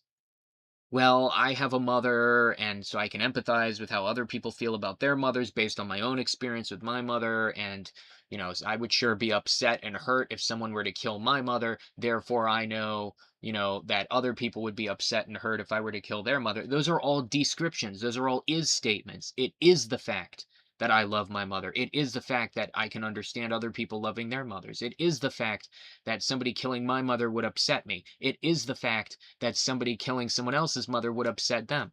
These are descriptions. Where are we getting from this to the objective morality? How are we getting from this to objective moral claims? How are we getting from this to, therefore, murder's wrong?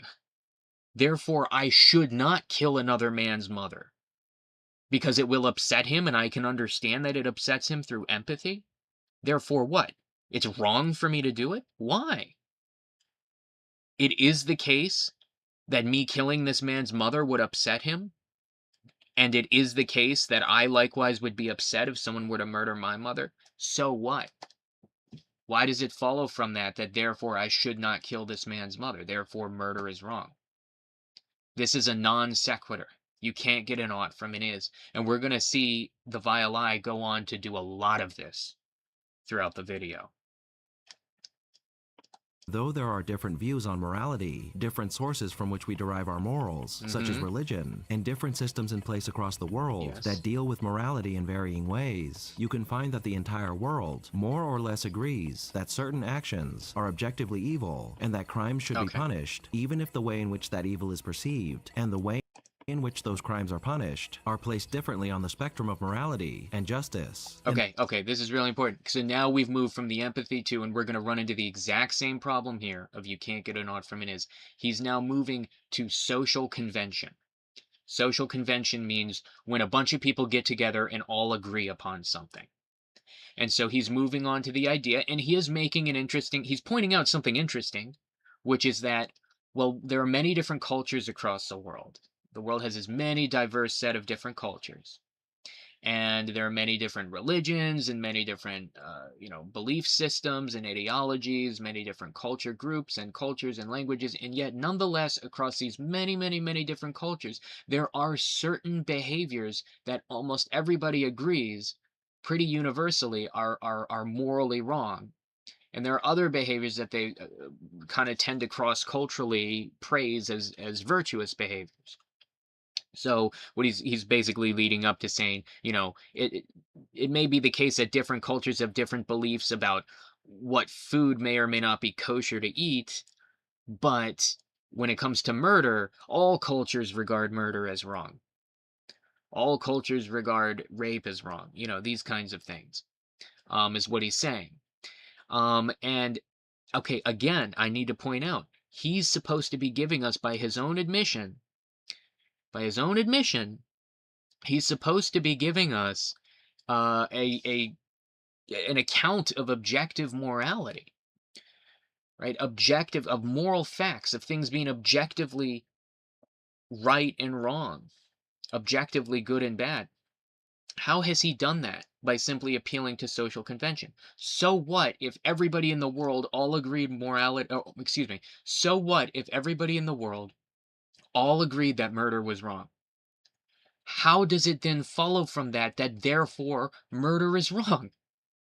So what if everybody, let me phrase it another way, even if everybody in the world all agreed murder upsets me, and because of empathy and the way I would be upset if someone murdered my mom, that can cause me to empathize, about how it would upset other people to murder, and I can understand psychologically and intellectually the consequences of committing murder and how this impacts other people, and it's for these psychological reasons and processes like empathy that all the cultures around the world have all largely convened around the belief that murder is morally wrong. Even if we grant all of that, it does not then follow from that therefore murder is a morally wrong thing that somebody ought not to do. Why shouldn't I commit murder? Because everybody agrees I shouldn't? How does that make it wrong? Sorry, I'm maybe not phrasing this well. Let me try that again. If everybody all agreed that murder, is a bad thing and upsets them, and everybody even all specifically agreed that it was true that murder was wrong, why and how does it then follow from that therefore I should not commit murder? Where are we getting the prescription? Where are we getting the should statement from? Right now, all that have been described are a series of sociological and psychological facts. It is the case that everybody agrees that murder is wrong. It is the case that people tend to commonly feel a certain type of a way about murder. It is the case that committing murder tends to be controversial and commonly upset people. It is the case that most people get really upset when they see someone murdered. It is the case that this may psychologically connect to certain cognitive processes like empathy, and the way you can put yourself in other people's shoes and imagine how horrible they must feel after the death of their loved one. These are all descriptions. These are all "it is the case" kind of statements. None of these are allowing us to get from that to therefore one should not commit murder. How are we getting from the everybody agrees murder's bad to therefore one should not commit murder? Where is the weight of the should coming in? Where is the weight? Here's another way of putting it, right?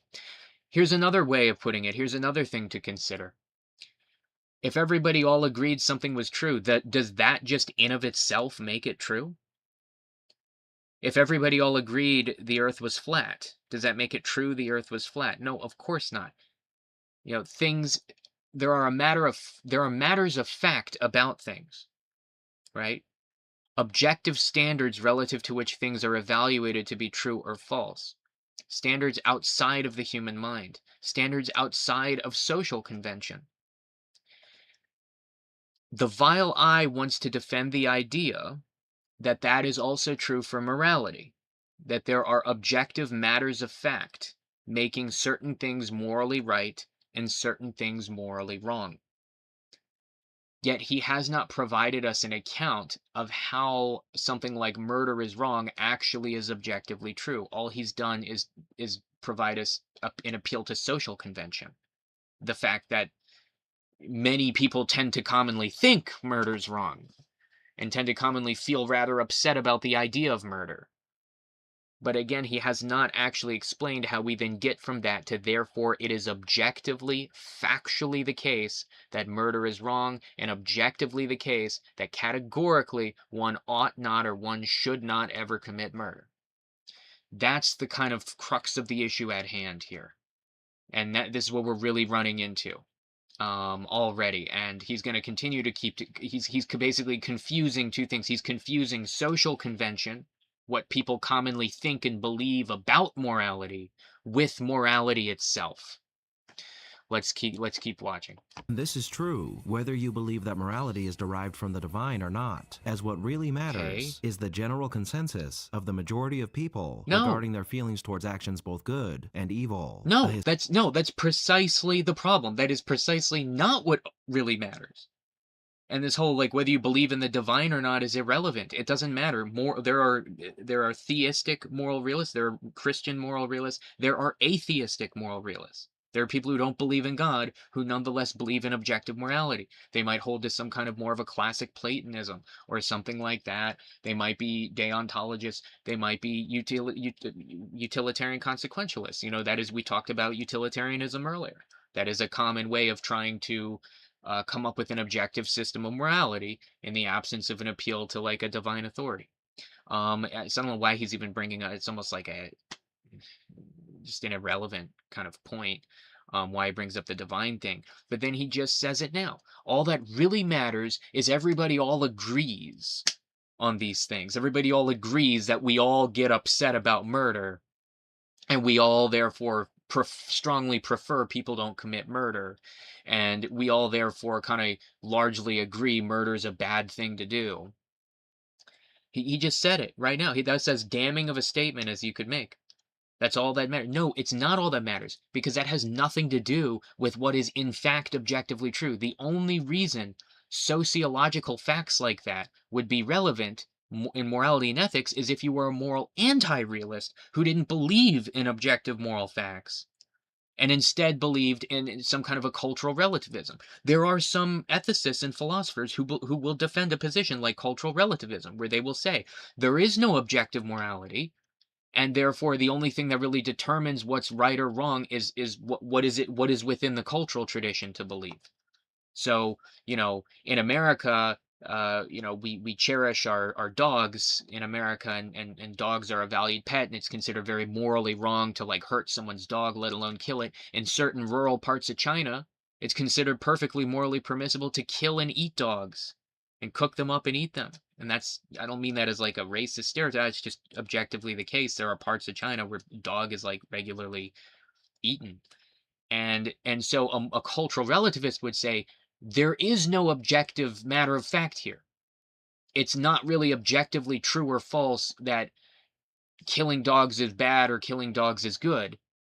Neither of those two things are really objectively true. The only thing that's really relevant, or if there is a sense of truth about it, it's a purely social truth and relative truth that's relative to whatever the cultural tradition is. So the cultural relativist would say, if you're in America, if you're in the Western world, well, then it's wrong to hurt and kill and eat dogs, because there's a long-standing cultural tradition of greatly valuing dogs and placing a high value on their lives. But if you're in these rural parts of China, then it's perfectly morally permissible to kill and eat dogs, simply because the culture is different. That's cultural relativism. And cultural relativists, let's be clear, are moral anti-realists. The whole reason they're relativists is because they reject the idea that there exists any objective morality, any universal objective standard to begin with. And so, and it's weird, the point he's trying to make. It's like he wants to say, but as long as all the different cultures all just coincidentally happen to agree on something, well, then that makes it objective. How? You haven't explained that. All you've done is describe social convention. All the vile eye has done is describe consensus and like about like how people commonly feel about things. That doesn't then explain how it could be the case that those things are then objectively true and false. And a good way to frame this, guys, is just ask yourselves, if human beings all cease to exist, would it still be the case that it's true that murder is wrong?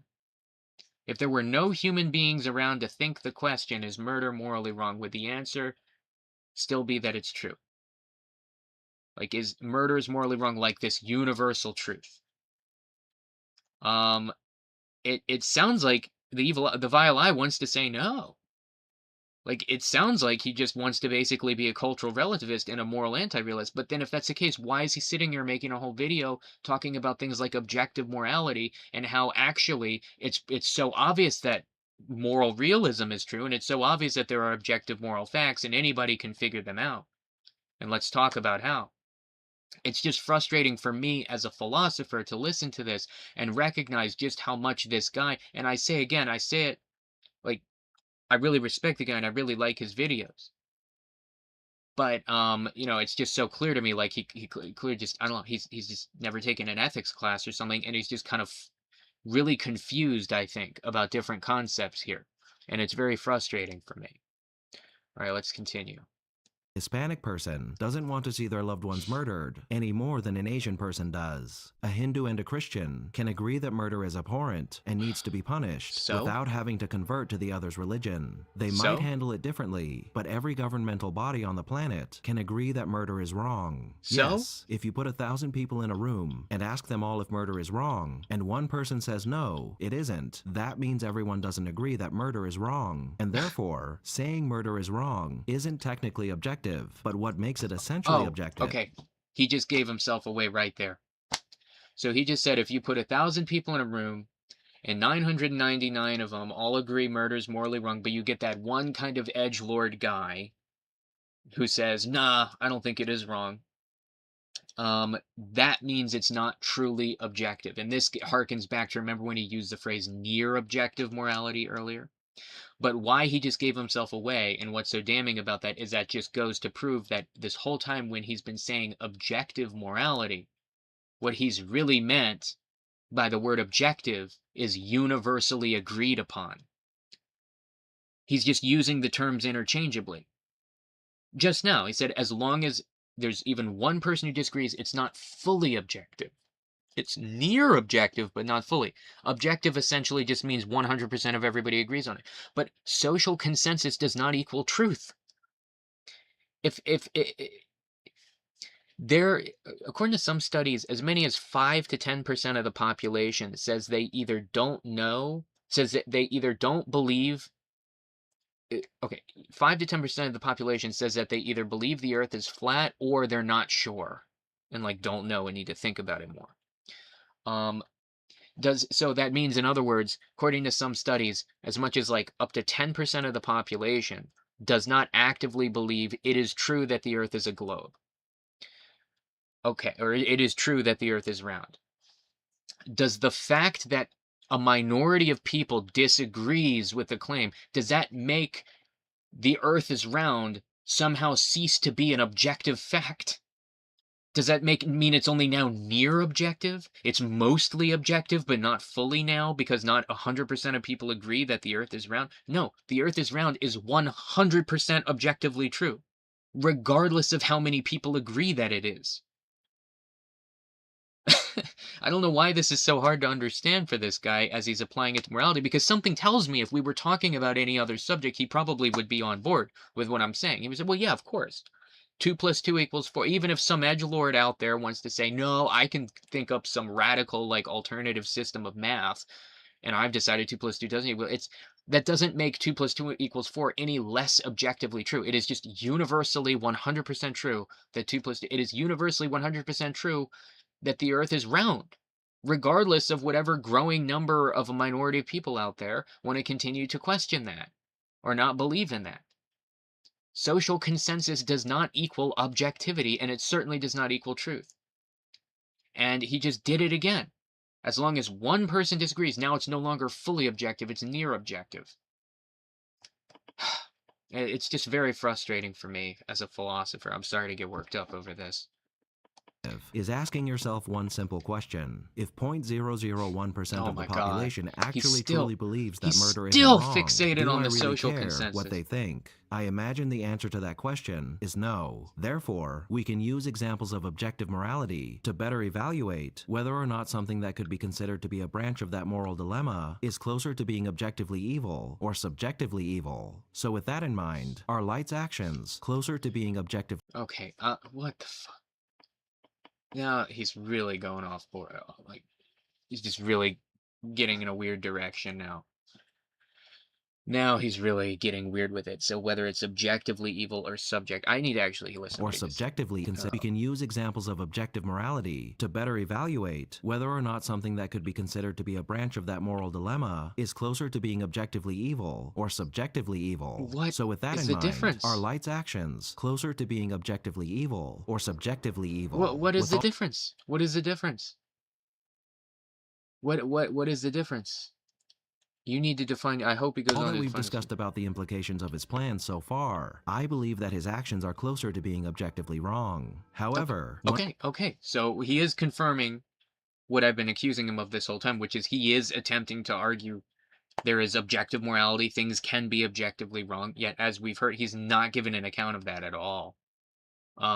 He's only given this account of like the sociology of moral belief and the psychology of moral belief without giving any prescriptive ground or normative ground. He hasn't bridged the normative gap, so to speak. That's a phrase philosophers sometimes use, to bridge the normative gap, to get from that descriptive realm out fully into that prescriptive realm, out into that normative realm of making value claims of what's good and bad and right and wrong and should not. He hasn't bridged that normative gap. He's just given a bunch of like descriptions about the psychology and sociology of moral belief. And yet he's, as he just said just now, it's not that he's like some moral anti-realist who, or just somebody who's not taking a position on either, whether moral realism or anti-realism, and is just avoiding doing that altogether and just being value neutral and purely descriptive. He's not doing that by his own admission, and he just confirmed it. He's making a moral claim that Light's actions are objectively morally wrong. But then now he brings up this idea that, well, but there's also such a thing as subjective evil and subjective, so where there's both, and then what is one relative to the other? See what I mean? I mean, this guy's, it's frustrating because he's obviously a smart guy. I just want to be clear about that. He's obviously a very smart guy. It's just, he's clearly like using language that he's not super familiar with in an ethical or philosophical context, and he's using it in these ways where he's mixing things up. And it's getting very even difficult to follow. I'm a trained philosopher, and I'm getting to a point where I'm actually having some trouble following what he's trying to say. Like I was kind of understanding everything up until now. It was just there were confusions and mistakes in what he was saying, and like for reasons I've already explained, he's kind of basically conflating and mixing up social consensus with actual morality, and conflating like the psychology and sociology of moral belief with actual moral value. But I could at least understand the mistakes he was making, and I could even understand what he was trying to say, even at the same time that he was kind of mixing some things up. But now he's talking about whether Light's actions are objectively or subjectively evil. I'm starting to actually have a hard time following what he's even trying to say at this point, and I'm a trained philosopher, and I'm having a hard time following him. So let's continue. One of the biggest challenges that this series presents us with is the constant battle that a lot of people in it face in regard to their beliefs regarding Light's actions. And because we can't argue that his results aren't overall a net positive, it's hard to definitively claim that what Light is doing is evil. And your answer to that So that's actually interesting what he just said. Because we can't determine that what he's done, let me listen to it one more regarding time. Light's actions, and because we can't argue that his results aren't overall a net positive, it's hard to definitively claim that what Light is doing is evil.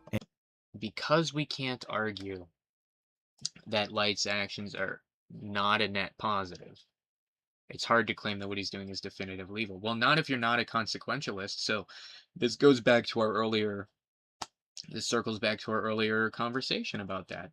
I mean, that's presupposing consequentialism. Now, maybe if he wants to say he could have a more interest, there's a more generous way I could interpret what he just said.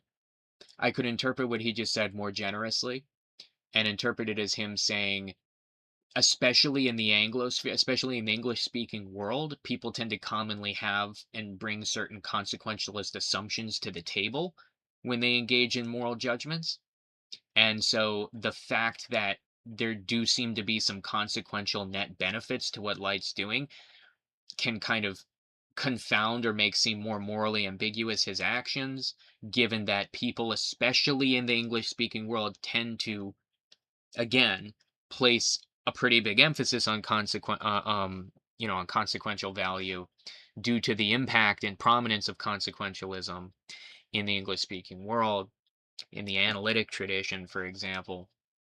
Um, but so that's a generous way of interpreting what he's saying, but something tells me he didn't quite mean it like that. I think he's just somebody himself bringing certain consequentialist assumptions to the table, even at the same time that he contradicts it. So we talked about earlier in the video how he would make one very consequentialist sounding statement one minute, and then like the next minute he says something that heavily implies, if not outright states, that there are objective moral rules that are universalizable in a more deontological sense that would make no matter the consequences, that would make something wrong no matter the consequences. And so, what he's saying here, I mean, again, if I'm being I'm inclined to be generous. I'm inclined to be generous, say, okay, maybe he's just saying people tend to commonly bring those consequentialist instincts to the table, and so because there seem to be some net gains from what he's doing, it makes it harder for the average everyday person, especially in the English speaking world, to kind of, which tends to have a strong prominence of consequentialism in it, um to fully denounce him morally. I'm going to be generous and say that that's all and interpret him as that's all he's saying. But I will just point out that it's not difficult for, say, a deontologist to denounce Light as morally, as very evil and very in the moral wrong. The ends cannot possibly justify the means in a deontological sense. It's in fact, people are ends in of are must always be treated as ends in of themselves. That's the second formulation of the categorical imperative. Light uses people all the time as nothing more than mere means to an end. Uh, so I mean, it's very easy for like a deontologist to say, yeah, no, Light, you are very, very, very morally wrong, and there are no ends that justify the means, because that kind of means end thinking is entirely not even ethically relevant. It's not even relevant to determining what's morally right and wrong, so much as something like the categorical imperative, and you violate the categorical imperative in just about every single goddamn thing you do because you're you're a narcissist. That would be the deontologist's response. And so I'm just saying, what he just said here, the vile lie about those consequential instincts, is not an issue to denounce Light if you're not assuming consequentialism. Consequentialism and utilitarian is like literally the only possible defense Light could possibly cling to morally. And just to be clear, I would wholly reject consequentialism. I'm somewhere between more of virtue ethics and deontology. I'm sort of half, one foot in each door. I can do a separate video about ethics sometime, especially after I start teaching my intro to ethics course this fall. But maybe I'll just have a good amount of material to just sit down and ramble about anyway. But anyway, yeah. I'm getting increasingly disappointed. I will be blunt, I may have to go soon. I may not be able to. We've still got like 8 minutes left, and I've been going through this at a very slow pace. So it took me like the past hour plus just to get through the first 12.5 minutes. So I'm just going to be blunt. I may not fully get through this video, but that's okay because we're kind of getting through the bulk of like the parts I wanted to get to. So I may just cut up a YouTube video out of this with just the highlights about the ethical discussion we just had. a net positive, it's hard to definitively claim that what light is doing is evil. And your answer to that question may be very different than mine, depending on your own beliefs. However, I believe it becomes easier to objectively look at this scenario when you take into account a few things. First is that most, if not all of you, can agree that killing innocents is wrong, and light kills his fair share here. And even though we can again... I'm sorry, do you see him again appealing to the social consensus? Most, if not all of you, agree that killing is wrong. So what? How does it then follow from that therefore killing is objectively wrong and one should not ever kill? You can't get an ought from an is. To say that most, if not all of you, believe, that is an is statement. That is, it is the case that you all believe that killing is wrong. That's it. That's an is statement. How do you get from that to the should statement? Therefore, none of you should ever kill. You can't get an ought from an is. You can't get from these social conventions to objective moral facts. Oh my God. It's just driving me crazy. Oh my God. All right, let's go.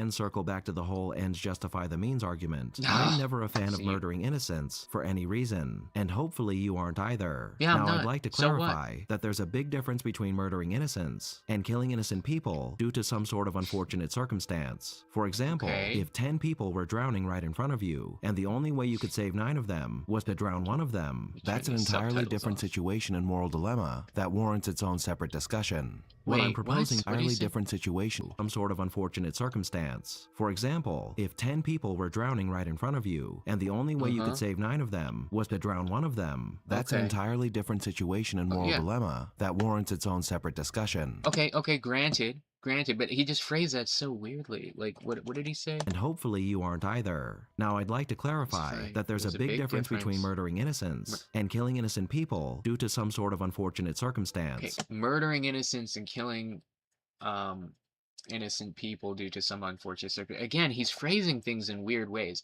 He just described like a classic kind of trolley problem.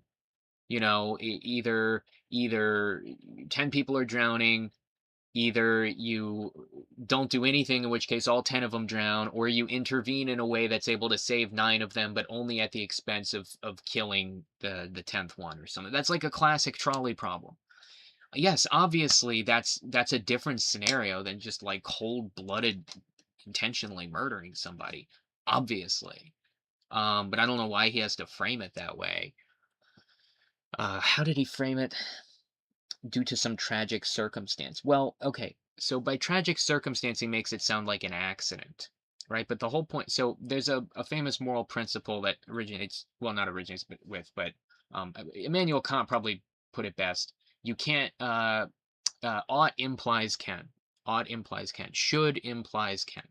It's to say that in order to morally judge somebody for doing something, it has to be the case that they did it freely. So it had to be the case that they had a choice to either do the thing you're judging them for, or not do it. That it was freely their choice to make, and that's why it's fair to blame them to begin with. You wouldn't morally blame somebody for something entirely beyond their control. So, what I think the Vile Eye is trying to say here, and again, I'm trying to reinterpret him more generously. So I think he's trying to say there are differing degrees of autonomy, or like different degrees of control you have over other people's death. So killing innocent people, like just intentional murder, that is fully and freely, you're going out of your way to freely choose to kill somebody. But some kind of a trolley problem where you can either not act, in which case all 10 people drown, or you intervene, in which case you can save 9 of them, but only at the expense of killing the 10th. That kind of a trolley problem, it's you have less control there in what you can do, right? So it's to say there are degrees of moral evaluation. That trolley problem, you can still be judged, right? Somebody can still make arguments as to why one decision might be better than the other. Obviously, I think most people would be commonly, people would be tempted and would most commonly probably choose the latter option of saving the 9 at the expense of killing the 10th, rather than letting all 10 die.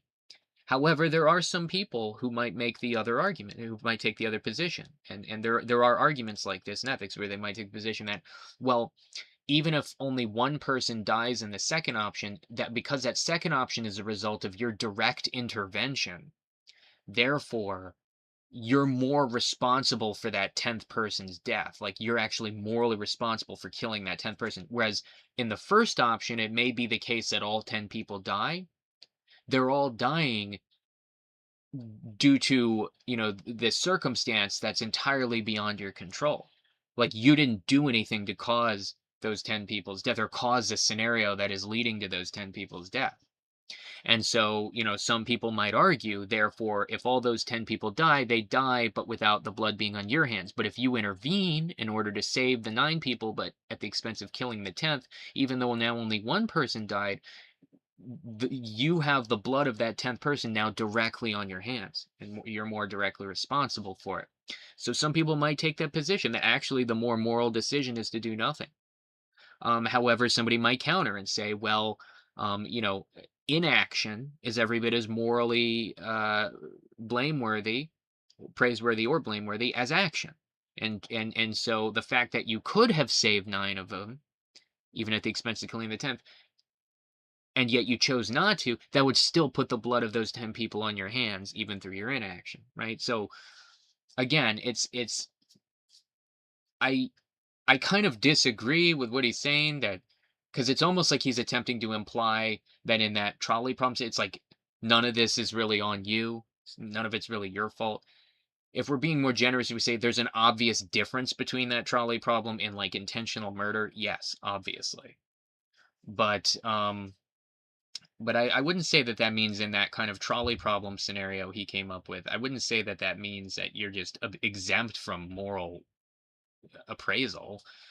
No. Anyway, maybe I've kind of gone on too much of a tangent on this one.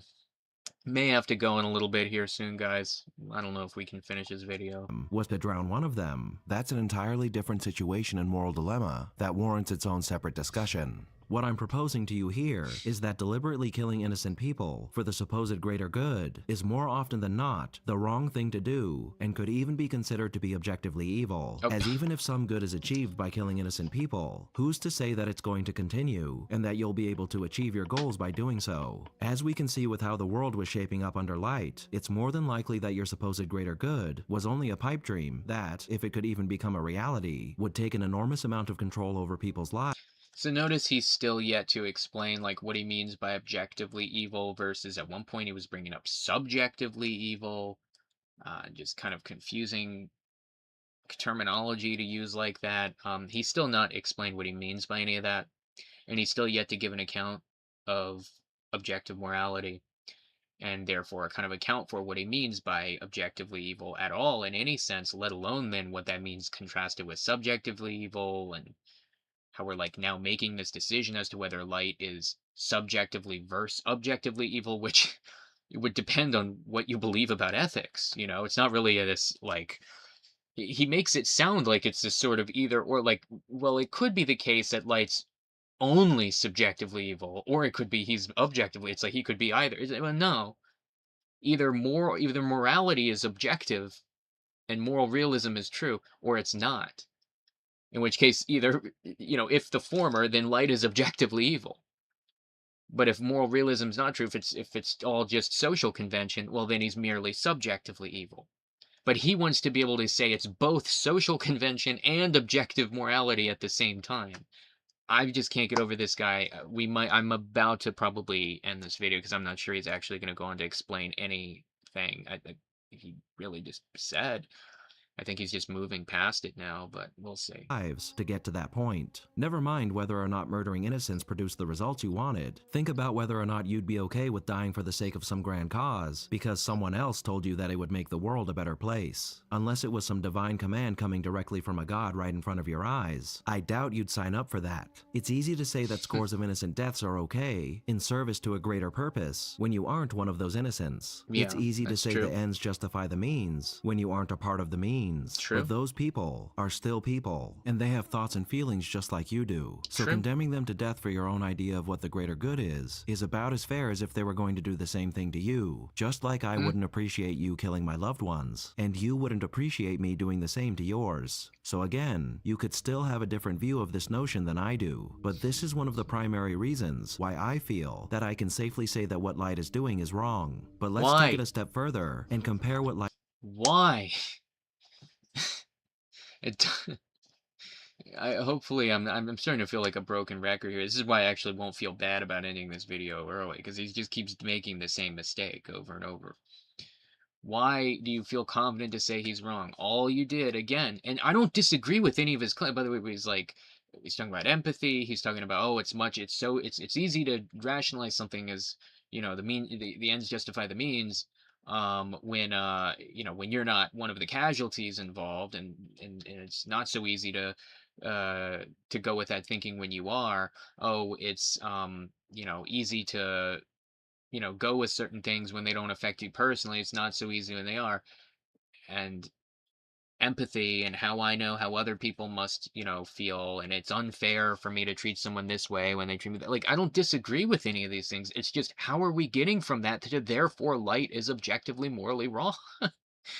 It's just, you can't get an ought from an is. That's just classic David Hume. You cannot get an ought from an is. You cannot keep making these leaps from here's a bunch of descriptive statements about psychology and about the psychology and sociology of moral belief, to therefore Light is objectively morally wrong and Light is objectively evil. You just can't do it. It's just a leap in logic that has not explained anything. He did say he's about to make another point. If it's not a good point, I'm going to end the video. Light is doing, specifically how he's killing the guilty, to how we handle things in the real world by focusing on the power of the Death Note. While Light's plan poses its own set of problems, the existence of the Death Note period poses even more. And it begs the question that if you could find the perfect person or organization to use this power that had the perfect plan to make the world a better place, should they be granted this power? I suppose the answer to that question is yes. But the problem is that no matter how high and low you searched, you would never find that perfect person, and this is one of the reasons why the world has gradually started to shift away from the death penalty. Now, okay, that's interesting to bring up the death penalty, but perfect person. All right, so this I'll just say this last thing, and then we're probably going to wrap this up. He reminds me of this was Plato's position in Republic and Statesman, that Plato was very anti-democratic. He thought democracy was a very flawed form of government. It was actually the second worst government of them all, second only to tyranny. And in fact, it was the government he believed that most led to eventually tyranny. And Plato believed that instead we should have a sort of meritocracy where we're led by the wisest and most capable. This is where you may have heard this term of philosopher king, right? These were those who were the most capable, the most intelligent, the most wise, the most virtuous, the most excellent, and the most capable of leading. Plato uses the analogy of a ship of state. He says if you liken the state to a ship, let's say you own a little trading ship in ancient Greece, and you're hiring the crew for your ship, and you go about hiring these different roles on the ship, and then when you go about hiring the captain who will command the ship in your absence, because you're just the trader who is hiring these people to go sail your ship for you. When you go about looking to hire the captain, do you go about looking to find the democratic, the demagogue, Mr. Popular, who's rhetorically skilled and a good public speaker and wins all the popularity contests? Is that who you want to be the captain of your ship? No, you want a good captain. You want somebody who leads well. You want somebody who's experienced, who knows how to run a ship well, who's wise and experienced at it. And so this is sort of an analogy for the state. Plato says, likewise, you don't want a democratic system. You don't want a democratic government, because that's just going to have people who win all the popularity contests get, and who are the most rhetorically skilled and speak well, get into power. But somebody who speaks well and wins popularity contests isn't necessarily going to be a good leader. That's not what makes for good leadership. So instead, you want the wisest and best ruler. So it's interesting what he just brought up here, the vile eyes. He's basically bringing up a classic, almost like Platonist kind of utopia, Where in Plato's Republic, the idea is through this very complicated public education system, the smartest and wisest and most virtuous and most capable and excellent people are cultivated over years and years and years to become the philosopher kings who rule quite absolutely and without check and balance, but precisely because they are the best to rule. And so that's kind of what he's talking about here. He's like, if you could find like the best, most perfect person to make judgments, then give them the death note, then give them that power, and perhaps then it would be a good thing. But he brings up the classic kind of more liberal philosophical position of, but you're never going to find that perfect person. So that's why no one person should have all that power. Not because it wouldn't actually, but here's the interesting admission, not because it wouldn't actually be a good thing for a really wise and capable person to have that much power, just that, oh, I'm rather cynical about the fact that anybody's ever really going to turn out to be as truly wise as they need to be, as so excellently wise as they need to be in order to actually wield that power effectively. It's an interesting admission that he basically says, well, yeah, if that existed, that would be a good thing. It means he's kind of rejecting the idea that power is absolutely and necessarily that absolute power is absolutely and necessarily wrong. He's more just rejecting the idea that it can be like practically implemented well. It's just kind of an interesting admission from his part, and it hints to him being a philosophical liberal, socially and politically. But you know, I think this might be a good enough stopping point. I think he's kind of naturally moved on from his kind of, in my opinion, rather failed attempt at uh, trying to ground objective morality in social consensus, which would be the definition of a moral anti-realist well, it would be the definition of it'd be cultural relativism at that point. It would be, you know, just mere social convention, which reduces morality and ethics down to a series of sociological and psychological facts about how people tend to commonly feel and think and behave regarding certain behaviors, but it doesn't ground normative claims at all, and it doesn't ground objective morality at all. And I think, unfortunately, and I do want to say one last thing at the end here. I did just want to reiterate something I've already said, which is that I really like the Vile Eyes YouTube channel, and I really like his series on analyzing evil. I've watched a multitude of his videos. I really like his video on Walter White. And you know, and I recommend his YouTube channel for sure. I don't mean, I hope like nothing I've said is like come across as overly mean or critical or harsh. I just kind of I'm an actual philosopher. That's the whole shtick of my channel. One of the last few real life philosophers still living in the wild, right? And just as a trained philosopher, it was a little bit frustrating and difficult for me to get into some of those parts where he's pretty much he's basically trying to do straight up philosophy, even if maybe that's not the way he would describe it. He thinks he's kind of just doing more like psychology and literary analysis, but he's basically just doing straight ethics, or trying to. But he's clearly someone who I think doesn't have the best background in some of that stuff. And so as myself a philosopher, sitting here listening to that, it just was kind of like grinding my gears as he's really mixing up some, like majorly mixing up some concepts. Yeah. So let me see if I can get, let me turn off my Windows capture, and then let me go back to VTube Studio and get my background that I like up here to sign on. I'm going to be signing off in a minute. This dragged on longer than I meant. There's my little, there we go. My little,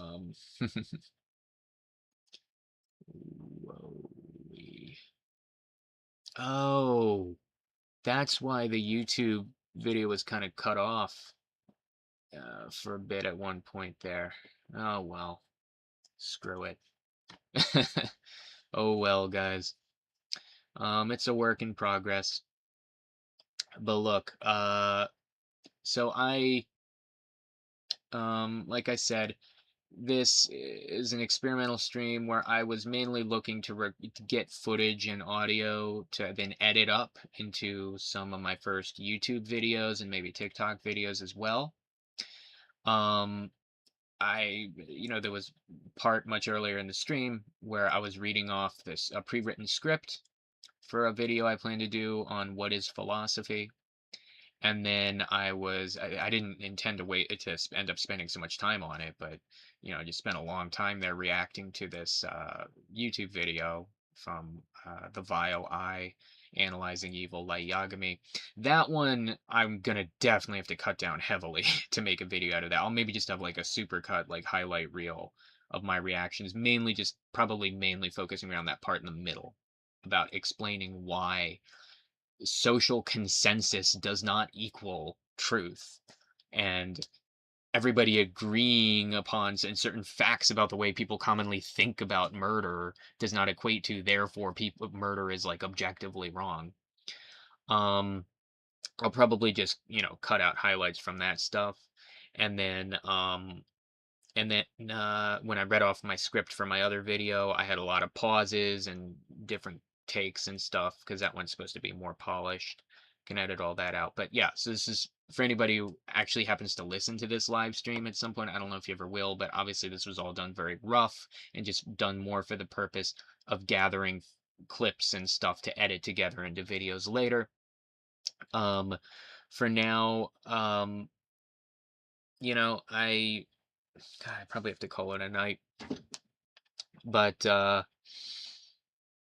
yeah, I'm liking this. I think I could get in the habit of doing this regularly. Like I said, for now, this is kind of something I want to do is kind of start, until I get an actual audience, kind of try to do these live streams in this same kind of way where I'm kind of trying to do them with the intention of having certain parts of them cut up into videos later, and even perhaps read off scripts and kind of record the base footage of like actual dedicated YouTube and TikTok videos live on air. So yeah, that's kind of what I'm doing now.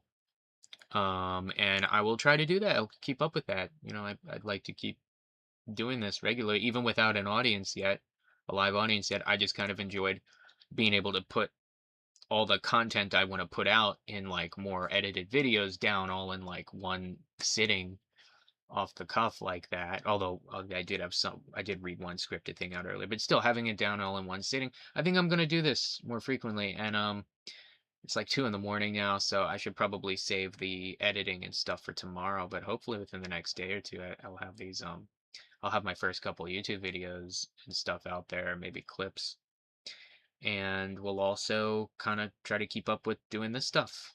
Maybe I kind of liked how that React format went.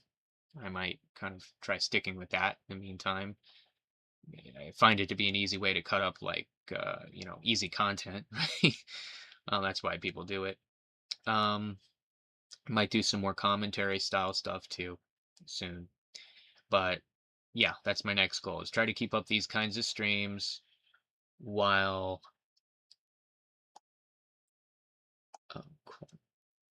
I might have pretty much okay. Anyway, tech issues at the end here, probably a sign I should get going. All right, guys. Well, I will sign